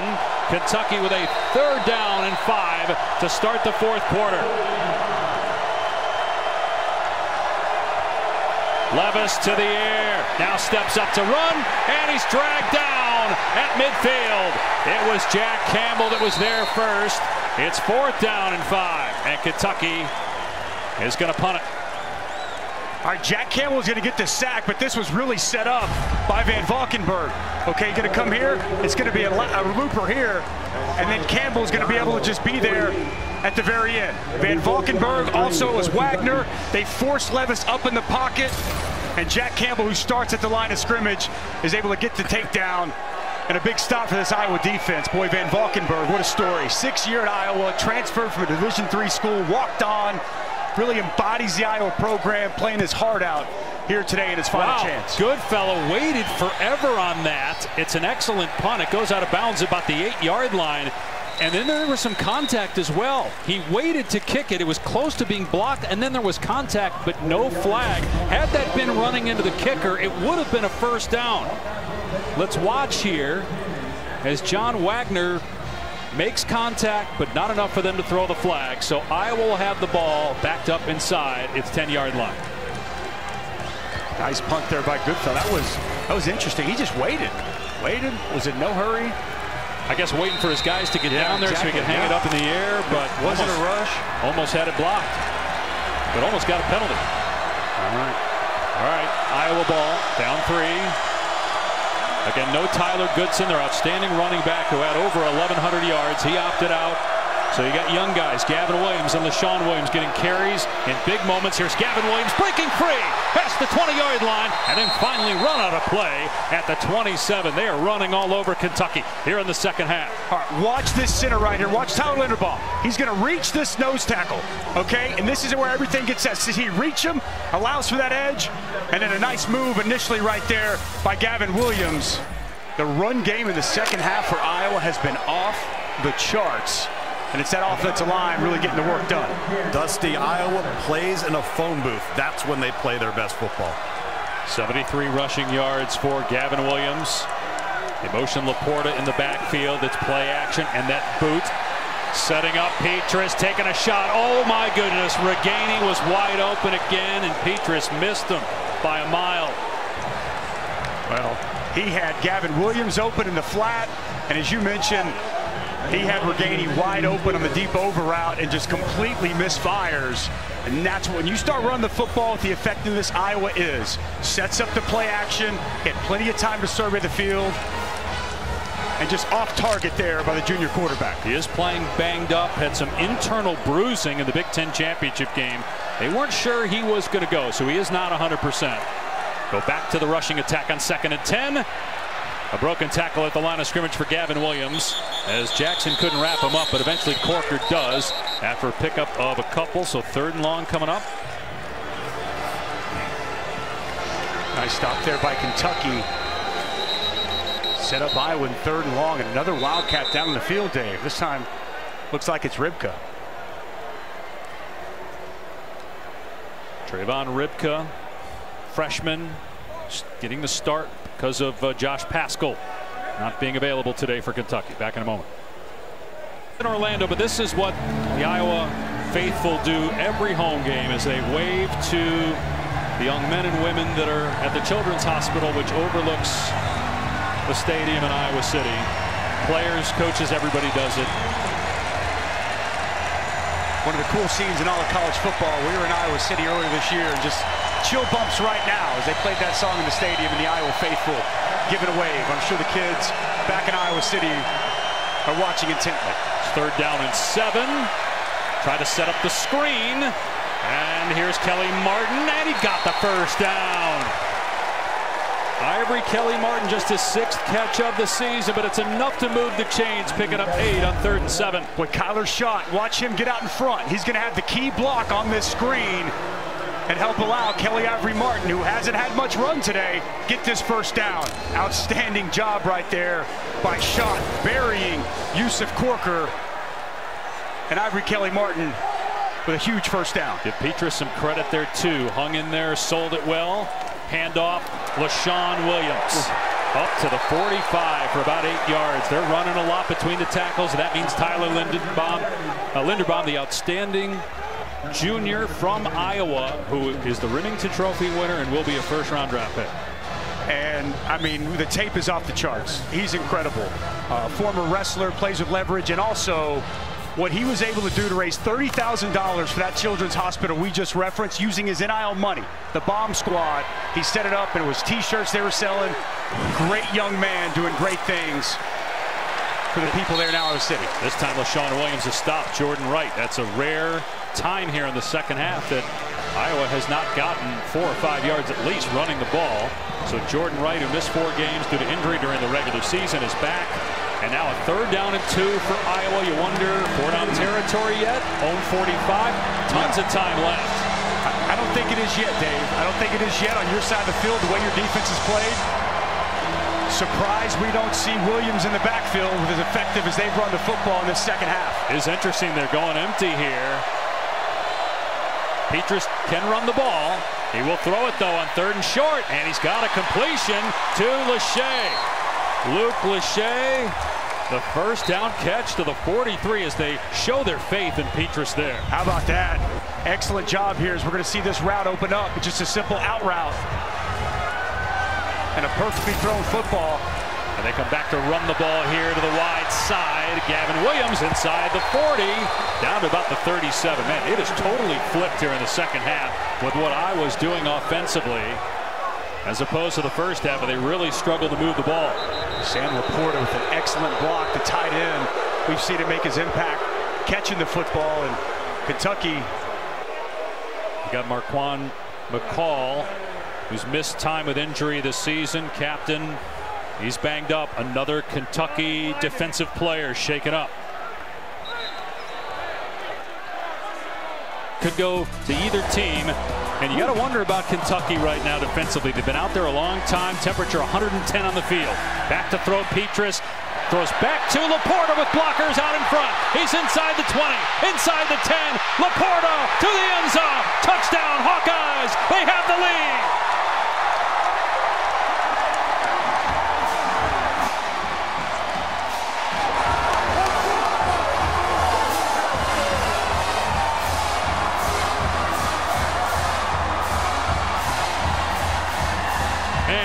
Great call by Brian Ferentz there. The throwback to their best player on offense, Sam Laporta. Best player other than their center, Tyler Linderbaum.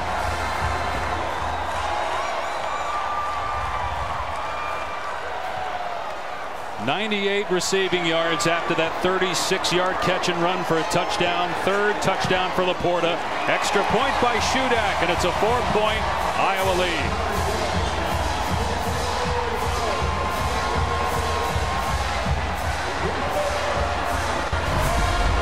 Wow, what a play call here by Brian Ferentz. You run the football, go ahead and roll it, guys. Run the football, hard play action, now freeze it.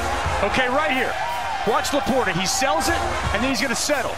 Then you got an offensive lineman getting out in front. I want you to watch these offensive linemen run. 78 Mason Richmond, 65 Tyler Linderbaum. Look at these guys get out and run. Get on that 2nd, 3rd level, and then Sam Laporta, your best offensive weapon, finishes at the goal line, diving in for a Hawkeye touchdown. Wow, perfectly executed and well called right there to cap off that outstanding drive. 92 yards, partner. What a turnaround in this second half for the Iowa Hawkeyes. And Dusty, how about Brian Ferentz? He getting a good feel for his quarterback, completely ineffective in the intermediate and deep passing game. All right, integrate the screen game, really important. Sorry about the technical difficulties there with Luke's mic. 206 yards of total offense here in the second half, and Iowa has taken the lead. Trailed 13-3 at halftime as we go to Matt Berry in the studio. Just over an hour over on ESPN. We still got a lot of time left here in Orlando. 11 minutes to go. Levis rolling out.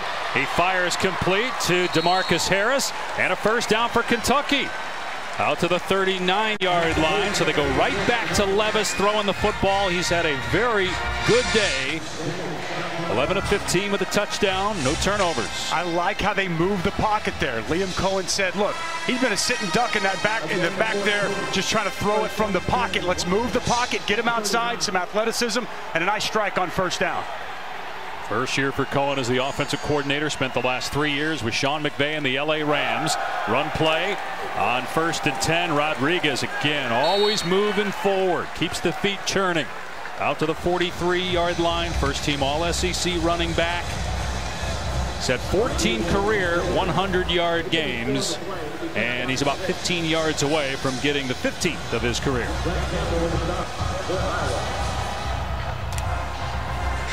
Over 2,700 rushing yards for his career, over 1,300 this year. He also has a touchdown catch. He's in the conversation for MVP of this game, depending on who wins. 2nd and 7. He gets it again, looking for a lane. He finds it, and he's got the first down, breaks a tackle, and finally goes to the ground. Jack Campbell got him to the turf, but it wasn't easy. First down into Iowa territory. Well, it's a nice job. You're going to see 60 come out and pull, and then the vision by Chris Rodriguez. Watch the vision, and then the jump cut, and then he hits it downhill. He sees that lane open up, puts his foot in the ground, gets north and south right now. Nice blocking and a better run by Chris Rodriguez. He almost hit the pause button. His patience was fantastic hiding behind the offensive line. He's got 98 yards. Cavassier Smoke is out, so we've seen a lot of Jaton McClain, and McClain is going to get the pitch here. And on first down, he's to about the 41-yard line before he's stacked up. That's a gain of 3 for McClain, who had 24 carries on the season coming in. We thought we'd also see some of Lavelle Wright, but it's been mostly McClain as the backup to Rodriguez. 8:48 and counting here in the 4th quarter, with Kentucky driving in Iowa territory, trailing by 4.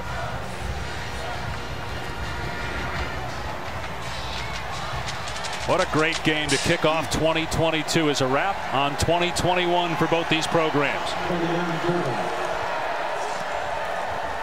Play fake for Levis. In trouble as he gets hit. Gets out of there, and then he's past the 40-yard line. Wrestled to the ground at the 36. Man, that was impressive. Showed some jets and then some power. Well, and elusiveness, too. I mean, watch Jack Campbell. He's going to come downhill right now. And Jack Campbell doesn't miss many tackles. Will Levis with a little spin move, and then you see the power and determination as he runs through Benson. And a nice pickup to set up 3rd and manageable. That's a big-time play. That could have been a big-time negative play for them, way backed up on 3rd down. And he gets a nice pickup as we see Jacobs on the ground. Yeah, going back to what you were saying about Will Levis, it shows his growth, right? Transfer from Penn State, announced that he would come back in 2022. Many have said he's probably a mid to late draft pick if he were to come out now. So working to improve his draft stock, but also win games here at Kentucky. And he's working with a bright young mind in Liam Cohen, who we talked about in the first half. And we're seeing some of that growth here today. And he hadn't played a lot of football. He only started 1 game at Penn State. He's still green. He's still learning. And he's got a great coach to show him the ropes to continue to fine-tune the skills that he has. Just Jacobs is helped off the field. Hope Justin Jacobs okay. So meanwhile, it's 3rd down and 2 at the 36, and Kentucky might be in 4-down territory here. So it'll be interesting to see what kind of a play call we get. The quarterback run is always part of the offense with A guy that's 235 pounds is your signal caller. He does have 13 carries today, but that's a little misleading because of the 6 sacks by Iowa.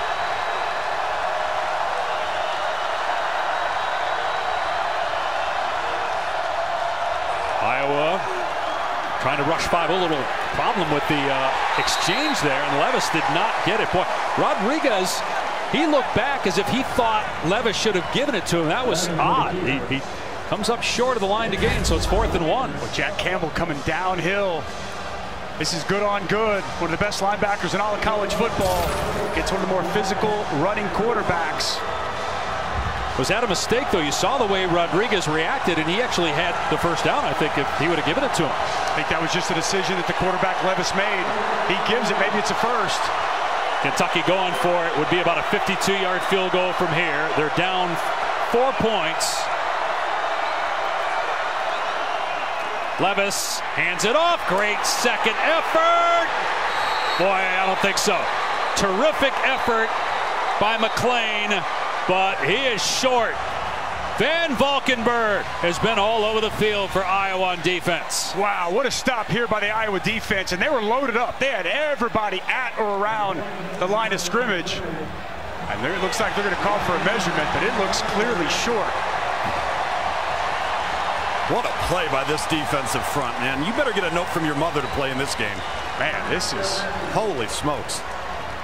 Big boy football, man. But you guys agree with that decision, right? To go for it there on 4th down? I absolutely think you go for it there on 4th down. How about just initially McClain? Merriweather, man, he came through immediately. McClain makes the initial defender miss, and then you see the effort by the Iowa front. And boy, Van Valkenburg having a day to remember here in the Citrus Bowl. Turnover on downs. Iowa ball when we come back. One of the big differences in the second half is the offensive line for Iowa, now averaging 7.9 a carry in the second half. And how about the big guys? Connor Colby, Mason Richmond. Look at the push they're getting all the way down the field to get this run game going. Here's the touchdown to Arlen Bruce. Watch the right side, cave everything down. Then you get Laporte out in front, and Bruce does the rest. And he's one of the best in all of college football. Here's Tyler Linderbaum as he's reaching a nose tackle, opening up that path right there for Williams. We talked a lot about the Kentucky offensive line, but it's this Iowa offensive line in the second half that's been the difference. And they've got over 100 rushing yards in the half. They'll try to milk the clock here. And a gain of about 2 or 3 for LaShawn Williams. You got Potabom, the fullback, in there. DeAndre Square on the stop. He's back out there after getting injured earlier. Plenty of time for Kentucky. If it can get a stop, it has all 3 timeouts. Down 4, inside 7 minutes to go. As we've talked all day, Dave, no Josh Paschal, no J.J. Weaver. Their 2 most disruptive forces up front, not able to play today. And we'll see if somebody can step up and get a key stop for this Kentucky defense. Both McCall and Ribka have been banged up, but they're out there as they run it on 2nd down. And a great job by LaShawn Williams, again running through a tackle attempt by Corker. He's about a half-yard short, so Iowa going right to the line here to snap it on 3rd down and inches. And they will hand it off, and Kentucky's all over it. What a great play. It was Ribka and Tisdale teaming up on the tackle, and now it's 4th down and 2. A timeout here, and Iowa probably punts the ball. Watch Trayvon Ribka get up the field. This is who stepped in for Josh Paschal. Excellent penetration, gets all the way up the field and makes that play. Wow, huge play right there. Kentucky defensive coordinator Brad White needed that. And that's Tyler Linderbaum. Iowa probably going to punt anyway, but you have to think if they're even thinking of going for it, that's out the window with him down. This is the dangerous Wan'Dale Robinson back as the returner, trailing by 4 with 6 minutes to go, signaling for the fair catch, and he has it around the 11-yard line. Let's go back and look at that play. It's actually Trayvon Ribka who makes the play. He kind of slants inside. You see Tyler Linderbaum at center. And something with his foot. Obviously, we don't know exactly what happened. But he goes down. And then he was unbelievably ginger whenever he got up. You just see him as he's going to grab at his foot. He knows pretty much immediately something's happened. And I just, absolutely hate, and I mean hate to see that for any player, but a guy like Tyler Linderbaum, Going to be a first-round pick. That's if he decides to come out. He has not made that announcement yet or decision. First down from the 11. Levis from the pocket has a completion to Robinson and a first down out to the 24-yard line. So that's a gain of 13 to start this drive. Really good route here by Wan'Dale Robinson. Gets to the top of his route, shuts it down. Ball on him quickly for Will Levis. Good timing there between Levis and his receiver Robinson as Linderbaum head to the locker room, partner. You know, and a lot of people will see this and say, okay, that's why players opt out. And you understand why players do it. Linderbaum elected not to. On first down, they run it. Good effort by Rodriguez to pick up a couple yards as he had Jack Campbell and Van Valkenburg draped all over him. It's a gain of a couple. Van Valkenburg with a quick swim inside on the tackle, makes the initial hit. Tough running there from Rodriguez. It's everybody's decision at this point, right, Dave? If you want to come out here and play, you want to lay on the line. We talked to Darian Kennard about that yesterday, and he's going to be a top 2-round draft pick. And he said he never even thought about not playing this game. But as you said, you understand if people don't want to do it, but sure appreciate players that do want to play. Levis pass low, incomplete. Boy, looked like he had McClain downfield. Instead, he went to Bates about 6 yards downfield on the sideline. Incomplete. Third down and 8. 4:46 remaining. Kentucky still with all 3 of its timeouts. Will Levis just looked sped up right there. He wasn't in good timing, good rhythm. Just hit his back foot and the ball came out unbelievably quickly. And this pass rush up front, it has been ferocious. 6 sacks on the day. Kentucky just 1 for 5 this half on third down. 3rd and 8 for Levis and the Wildcats. He's got a clean pocket. Now it breaks down, and the pass off target intended for Robinson. Moss in coverage. 4th down and 8. There is a penalty marker down in the secondary. It's going to be on Iowa for pass interference. It will be a first down for Kentucky. It's a good call, too, guys. Pass interference, defense, number 33. 15-yard penalty, automatic first down. That's on the All-America corner. Riley Moss interfering with Robinson, the intended receiver. And a fresh set of downs for Kentucky. Oh boy, that's good on good right there. And this is man-to-man coverage, his zone team, but man-to-man. Riley Moss lined up over the top of him with him the whole way. And the contact down the field drew the flag. 4th penalty on Iowa today. That's Rodriguez leaving the backfield. Levis over the middle. It's caught for a first down into Iowa territory. Isaiah Cummings, a player that moved from wide receiver to tight end because of the injuries they have at wide receiver. They moved him back to that position for this game today. So Benson comes on a blitz. It leaves the middle of the field wide open. And a strike there delivered from Will Levis. And you talked about it. Isaiah Cummings, he was one of the people Liam Cohen said is going to have to step up in the absence of Josh Ali. In Iowa territory, Levis again for Cummings. That one off his fingertips. It'll be 2nd down and 10. 4:13 to go. Wildcats down 4, trying to get win number 10, which would be their second 10-win season in the last 4 years under Mark Stoops. Has done a good a job as anybody at any program in the last decade to be in the SEC and to be in competition. I know it's not the SEC West, but still to finish 2nd in the SEC East, to beat Florida this year, which at the time was a top 10 team, and to be as balanced on offense as they are on defense. The program on the rise. Levis behind the receiver, juggled and incomplete.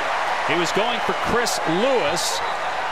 Jamari Harris in coverage for the Hawkeyes. 3rd and 10. Well, Jamari Harris jumps this route so well. Watch him out here outside. He sees it, plant drive before that ball is out, reading the eyes of the quarterback.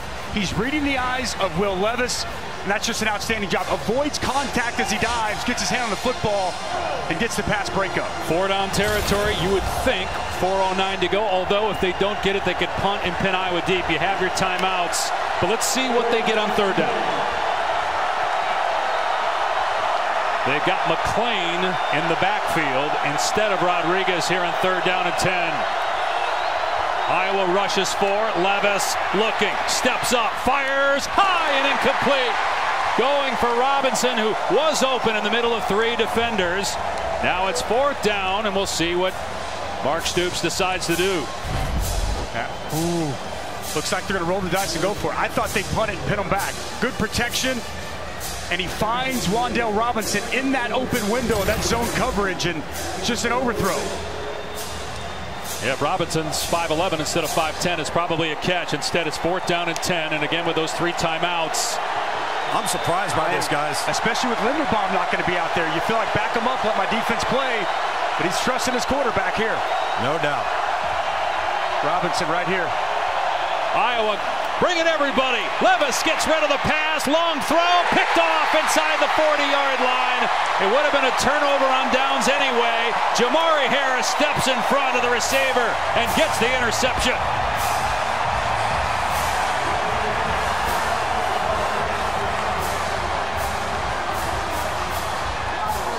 Well, Phil Parker, he's going to bring pressure. You're going to see a safety come down.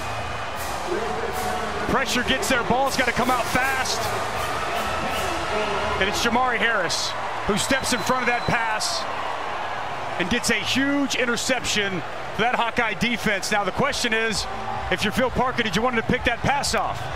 Because field position would have actually been better if it was incomplete, but a huge stop for the Hawkeyes. So now you have Kyler Schott in the game at center. Iowa, school record, leads the country, 25 interceptions. Again, no Linderbaum, so Schott, who's the left guard, former walk-on, now a second-team All-Big Ten. He's in at center. Iowa has to call a timeout. Here's why I understand why Kentucky went for it. Because if Iowa gets a couple of first downs, the game's over. Now, I understand what you're saying. If you punt, you pin him deep, you got a better chance of stopping him, getting the ball back with good field position. But could also see why they would go for it there in that situation while they're on the move. I don't hate the call. It just surprised me a little bit, but great play by the Iowa defense. Fans tune into the ESPN app for the Capital One postgame immediately following the game. By the way, going back to Harris over there on the outside, I mean, Matt Hankins down, Terry Roberts down, and Jeremy Harris had to step up in the latter part of this season, had the game-sealing interception against Nebraska, and a huge play right there. He's been a guy who's been improving and improving and improving the latter half of this season. You would assume Iowa would just run the ball here, and it will be Williams. And that's too much if you're Kentucky, giving up 4 or 5 or more because of the second effort. Almost 6 out to the 42. Kentucky will use a timeout. That will leave the Wildcats with 2. Dusty, you talk about Harris on defense there, the trust that Phil Parker must have, that secondary group. And to bring pressure like that on 4th and 10, man, just tells you how in sync this defensive football team is. And on the other side, the offensive line, even without Tyler Linderbaum, because of the injury, they're still leaning on that Kentucky defensive line. You wonder if the humidity and the temperature being over 105 on the field is wearing down that Kentucky defense, which has been on the field for a lot here in the second half. Yeah, they have. And this Iowa offense in the second half, just the mindset, the physicality. Earlier you asked me on 4th and short, they went for it, and you kind of thought, why not take your points? There was a clear mindset coming out of halftime. We're going to impose our will on this Kentucky defense, and that's exactly what they've done. It's the 4-minute drill that everybody works on. Can Iowa pick up a couple of more first downs on the ground and ice this game away? 2 timeouts left. 2nd down and 4 coming up. Iowa's averaging 9 yards a play here in the second half. They averaged in the first half about 3. They bring in Potabom here as the fullback. And Kentucky stacks the box knowing what's coming. Gavin Williams again waits and lunges forward, but will come up short by about a yard. Wrapped up by De'Eric Jackson. So 3rd down coming up. Kentucky calls another timeout. That leaves the Wildcats with 1. Each team has won 15 games in a row against non-conference teams. Iowa's last loss, the Outback Bowl in 2017 against Florida. Kentucky's last loss, the Music City Bowl in 2017 against Northwestern. So they're tied for the longest active streaks in the country. The wins against non-conference teams. That will obviously end the day for one of them. Something's got to give there, partner. Hey, by the way, I mean, how lucky are we I mean, we had a great game the other night in the Cheez-It Bowl. Now this in the Citrus Bowl, and boy, that's a great sight to see. Tyler Linderbaum walking back onto the sidelines. He got his helmet on. See if he comes back in, should they need him. Big 3rd down and 1. Kentucky's got 10 on the line of scrimmage. And Gavin Williams hit in the backfield. Got back to the line of scrimmage, though, but he's short. It's 4th down and a yard. Tyrell Agin tripped him up. Does Iowa dare go for it on 4th down and 1? Kentucky just called this last time out. If Iowa goes and gets the 1st down, the game for all intents and purposes is over because Kentucky can't stop the clock. Although if they did stop them on downs, maybe at some point they get the ball back, but there's under a minute to go. Or does Iowa just be conservative, punt the ball, and play defense? I would be conservative, punt the ball. The way my defense has played in this 2nd half, I would trust them. If you don't get this 1st down right here, I mean, you are just handing it to Kentucky in prime real estate. And then not having any timeouts, it's kind of negated. How about how close it was? Great job by Agin knifing in there, getting the initial contact. Good spot of the football by the officials. Yep, clearly short by about a half yard there. They're going to go for it here. Wow. Kind of like it. You get the 1st down. Again, without Kentucky having a timeout, you probably win the game. You don't have maybe your best player on your entire football team, Tyler Linderbaum, the center, but the rest of that group has been pretty stout up front. Throughout the course of the year, Monty Pottebaum, the fullback, gets a fullback dive in these spots. Or maybe they just try to draw Kentucky offside with all the shifting. Will they snap it? Doesn't look like it. And now they call the timeout. They were just trying to get Kentucky to jump. The Wildcats were disciplined, and now Iowa calls a timeout and will punt it away. Based on Kirk Ferentz's history, it's not a surprise that that's what they did. It would have surprised me had he snapped it. That's what would have surprised me. But hey, man, in the world of analytics, and we see coaches decide to roll the dice and go for it on 4th down now more than ever. I mean, you never know, but personally, I do think that's the right call. You've got a great punter. You've got a great defense. Don't you want to trust that? I know how well the offensive line has played, but without one of the best offensive, maybe the best offensive lineman in the country, right at the center of your offensive line, out, I put it on the punter, I put it on the defense to win this game. Again, more than half of Taylor's punts have landed inside the 20, and many of those inside the 10. They need that here. Robinson gets out of the way, lands at the 5, and goes into the end zone. So Kentucky has to go 80 yards. It has plenty of time, 3:31.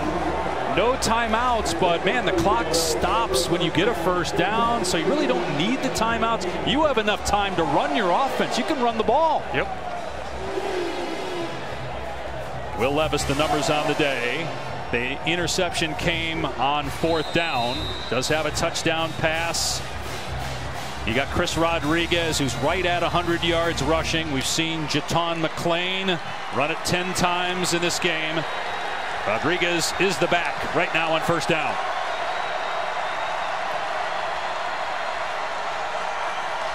Levis will throw it.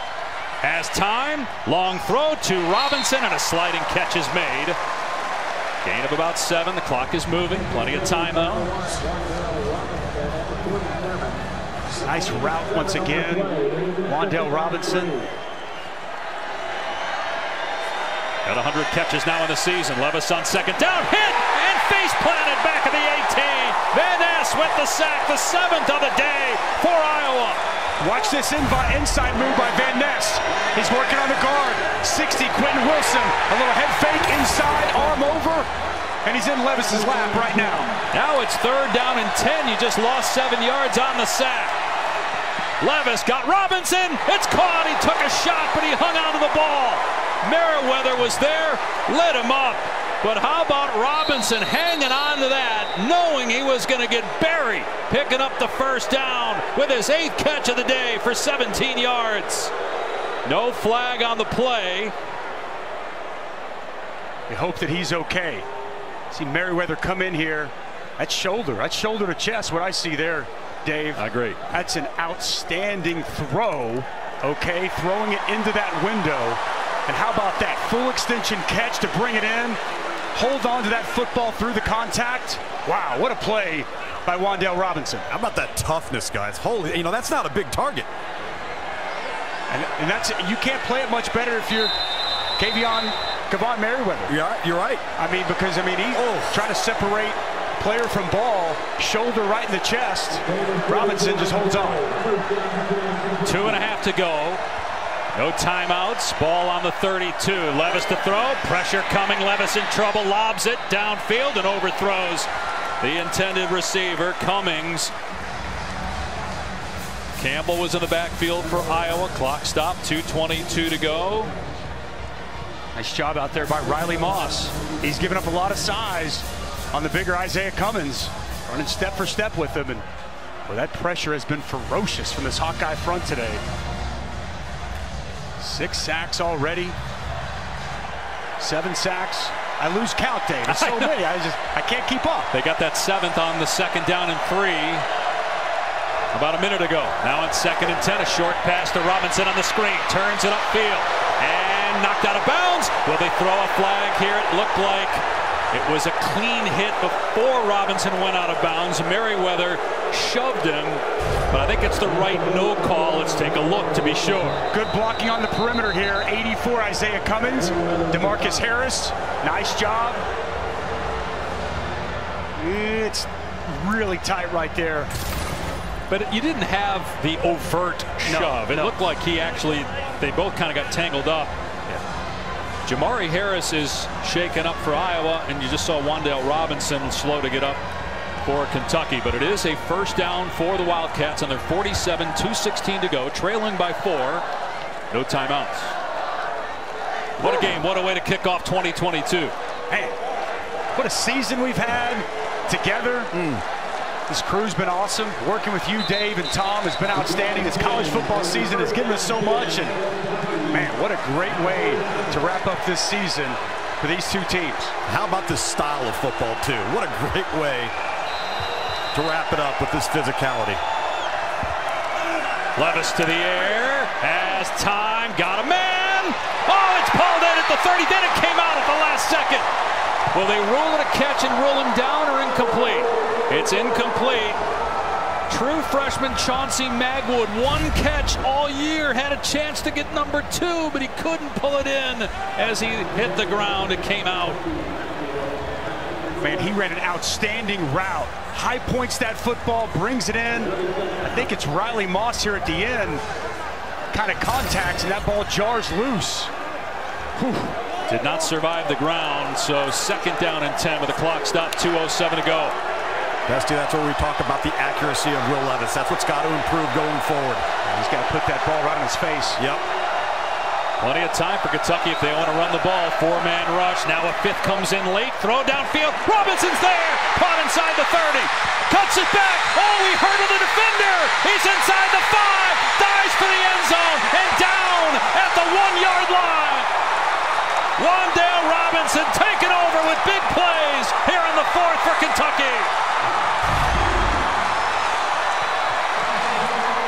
Wan'Dale Robinson with an unbelievable performance in this ball game as he's fighting to get in the end zone, and he comes down inside the 1. Wow, what a play.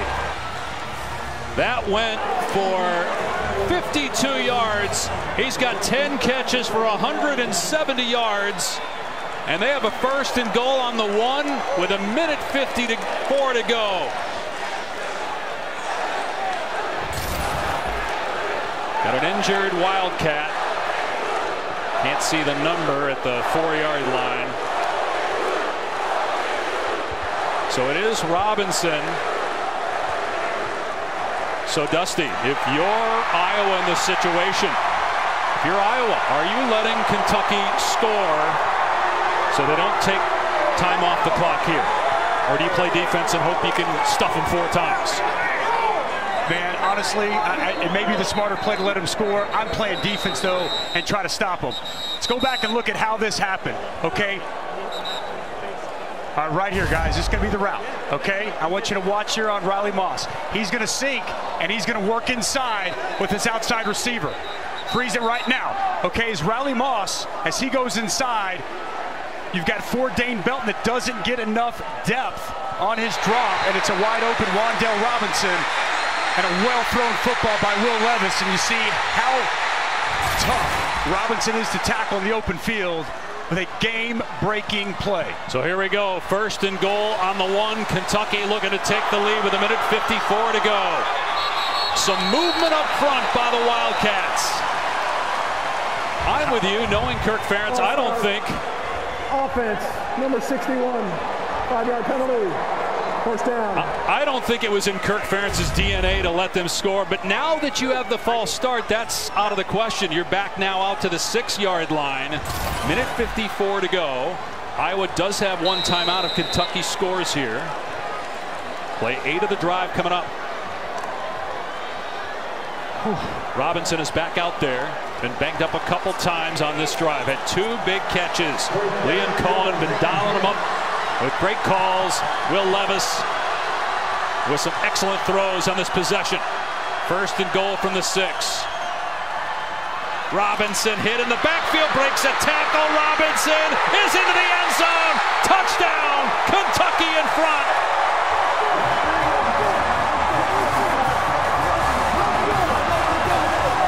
Iowa almost had him at the 10-yard line. But what have we said all game about Rodriguez? Always going forward, never backwards.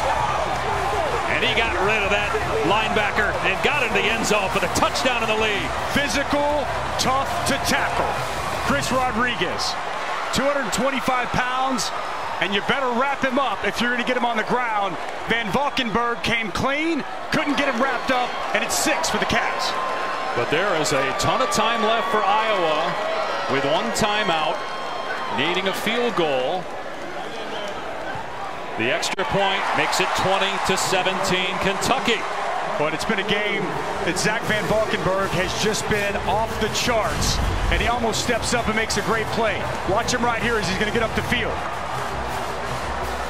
Comes down and just cannot get Chris Rodriguez on the ground. What an outstanding run by the senior, by the junior tailback, who's capping off just an outstanding year and maybe the play of the year for the Wildcats. Will Levis with a good clean pocket steps into that throw, perfectly placed. You had Dane Belton just over his outstretched arms, and then Robinson doing the rest, and the emotion palpable from Chris Rodriguez. And Mark Stoops, think he likes that? And now, if you're Iowa, we've seen Charlie Jones take it out of the end zone a couple times. Why? Because he was the Big Ten Specialist of the Year. He's got a kick return for a touchdown this year, had a punt return for a touchdown last year. Kentucky's kicked it to him all game. The 2 times he did run it out, he didn't get back to his 20-yard line. There's LeVar Woods, the outstanding special teams coach here for Iowa. Former special teams great in the NFL. Linebacker here for the Hawkeyes. Chance Poore will kick it. Gonna kick it deep. And it's going to be a touchback. Come out to the 25. No time off the clock. Let's go to Matt in the studio. And Matt, look who's back. Tyler Linderbaum, despite getting injured earlier, is back out there at center for Iowa, looking to tie or retake the lead. 1:48 to go and a timeout. Clock stops on 1st downs. Petrus throwing in double coverage. It's caught by Laporta. He got a foot down. What a catch on the sideline. Out to the 37 for a gain of 12. Wow. Outstanding job here by Sam Laporta. Good job by Petrus climbing the pocket. Puts that ball where only his guy can catch it. The strong hands outstretched. Catch, foot down, 1st down Hawkeyes. Not a lot of guys, 250 pounds, have that sort of ability to get a foot down there when you're running full speed, but he did. They've had so many great tight ends at Iowa. 4-man rush, time for Petrus. Downfield, broken up, incomplete. Big hit downfield by Jalen Geiger. Arlen Bruce was the intended receiver. Ball thrown a little bit behind Bruce. And a really nice job right there, as you mentioned, by Geiger, coming in with the shoulder. And Bruce unable to bring it in. I think Petras was late on that throw, Dusty. If he throws that thing early, right past linebacker level, it's a catch and run. From the 37-yard line. Remember, Caleb Shudak has a 51-yarder. He's one of the best kickers in the country. So they run it here. And Williams is up to the 43 for a gain of 6. Plenty of time. They need to get about 20 more yards to make it reasonable for Shudak. Minute 23 and counting. And again, they're hanging on to that timeout. Kentucky not pressing the wide receivers. Petras underneath. Laporta trying to get out of bounds. He does, stopping the clock at the 45 of Kentucky with a minute 12 to go. They need about 10 more yards now for Shudak. Well, the thing about Laporta, you got to identify him, right? Now he's in the core of the offense, hand down. They bring a blitz, Corker off the edge. Nobody there. Square's late to pick up Laporta. Nice find by Spencer Petras, and they've got Kelly Martin in the game at running back. We haven't seen a lot of him, but when he's been in, they've tried to throw it to him. He's in the backfield with Petras on first down. Bruce to the 40 for a gain of 5. Again, you got to get about 5 more yards. They're going to save that timeout. A minute 2 and counting here. Second down and 5. Nice job by Petras running this hurry up. 53 seconds. Petras, pressure coming off the edge. He's hit, gets rid of the ball. A diving attempt at an interception, and he got it. DeAndre Square picks it off at the 25-yard line.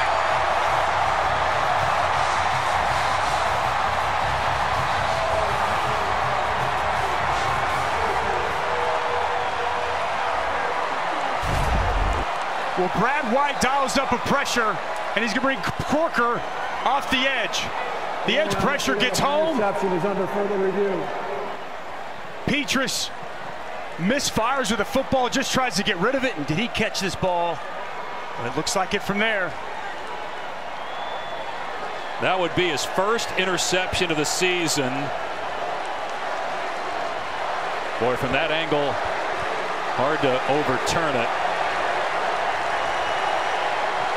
It would be the 3rd interception thrown by Petras. Let's see. I think he caught it. I think he caught it. I think his arms are underneath that. What a play. Corker with the pressure. Petras just trying to get rid of the football. Unable to get anything on that. Just an errant throw. A huge mistake. And DeAndre Square, senior linebacker, had a great season. He got hurt earlier in the game. Yeah. Came back out. I mean, it looks clearly like his arms are underneath that football. I don't see how this play isn't confirmed, or at the very least stands. And Kentucky going to win a wild one. Review. The ruling on the field is confirmed. Interception, first down, Kentucky. With 48 seconds left and only 1 timeout for Iowa, Kentucky is a couple of knees away from ending this game and getting its 10th win. And you see Mark Stoops with the embrace with use of Corker. There's a big reason why that interception happened. No question. And as Brad White told us, he's a leader on this defense. Played a lot of football there in Kentucky.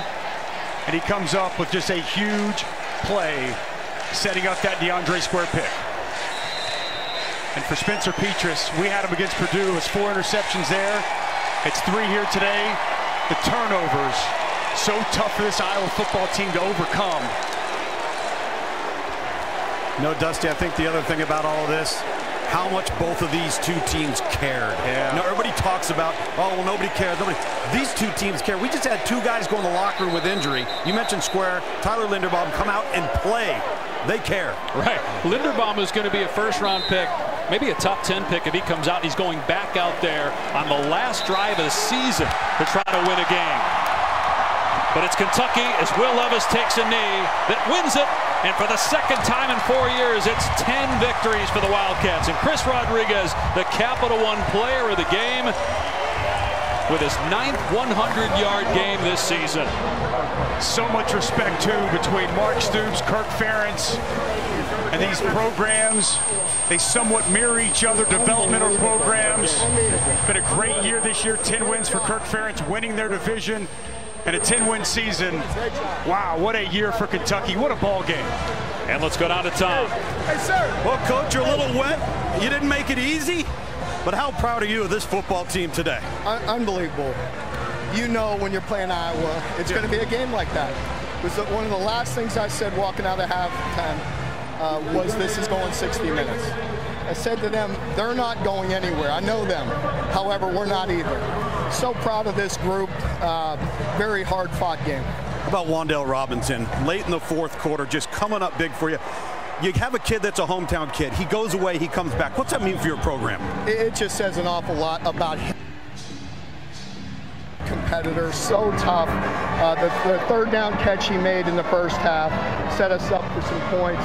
I have a lot of love and respect for him. What flavor Gatorade? Looked like it was some kind of blue. Smells like blue. Kentucky Blue. Kentucky Blue, enjoy it. baby. Thank you. And here it is. It is indeed blue, as one would expect. What a job Mark Stoops has done with this program. Will Levis, the Penn State transfer, made some big plays in that final drive. Wan'Dale Robinson, transfer from Nebraska, with some big plays in that final possession as Kentucky wins it over Iowa 20-17. For Dusty Dvorak, Tom Luganbill, our entire outstanding crew throughout the season, I'm Dave Pash. For exclusive live coverage of the trophy ceremony presented by Capital One, join us on the ESPN app in just a few minutes. The Verbo Citrus Bowl champ in 2022. The Kentucky Wildcats beating the Iowa Hawkeyes 20-17. Now back to the studio. Guys.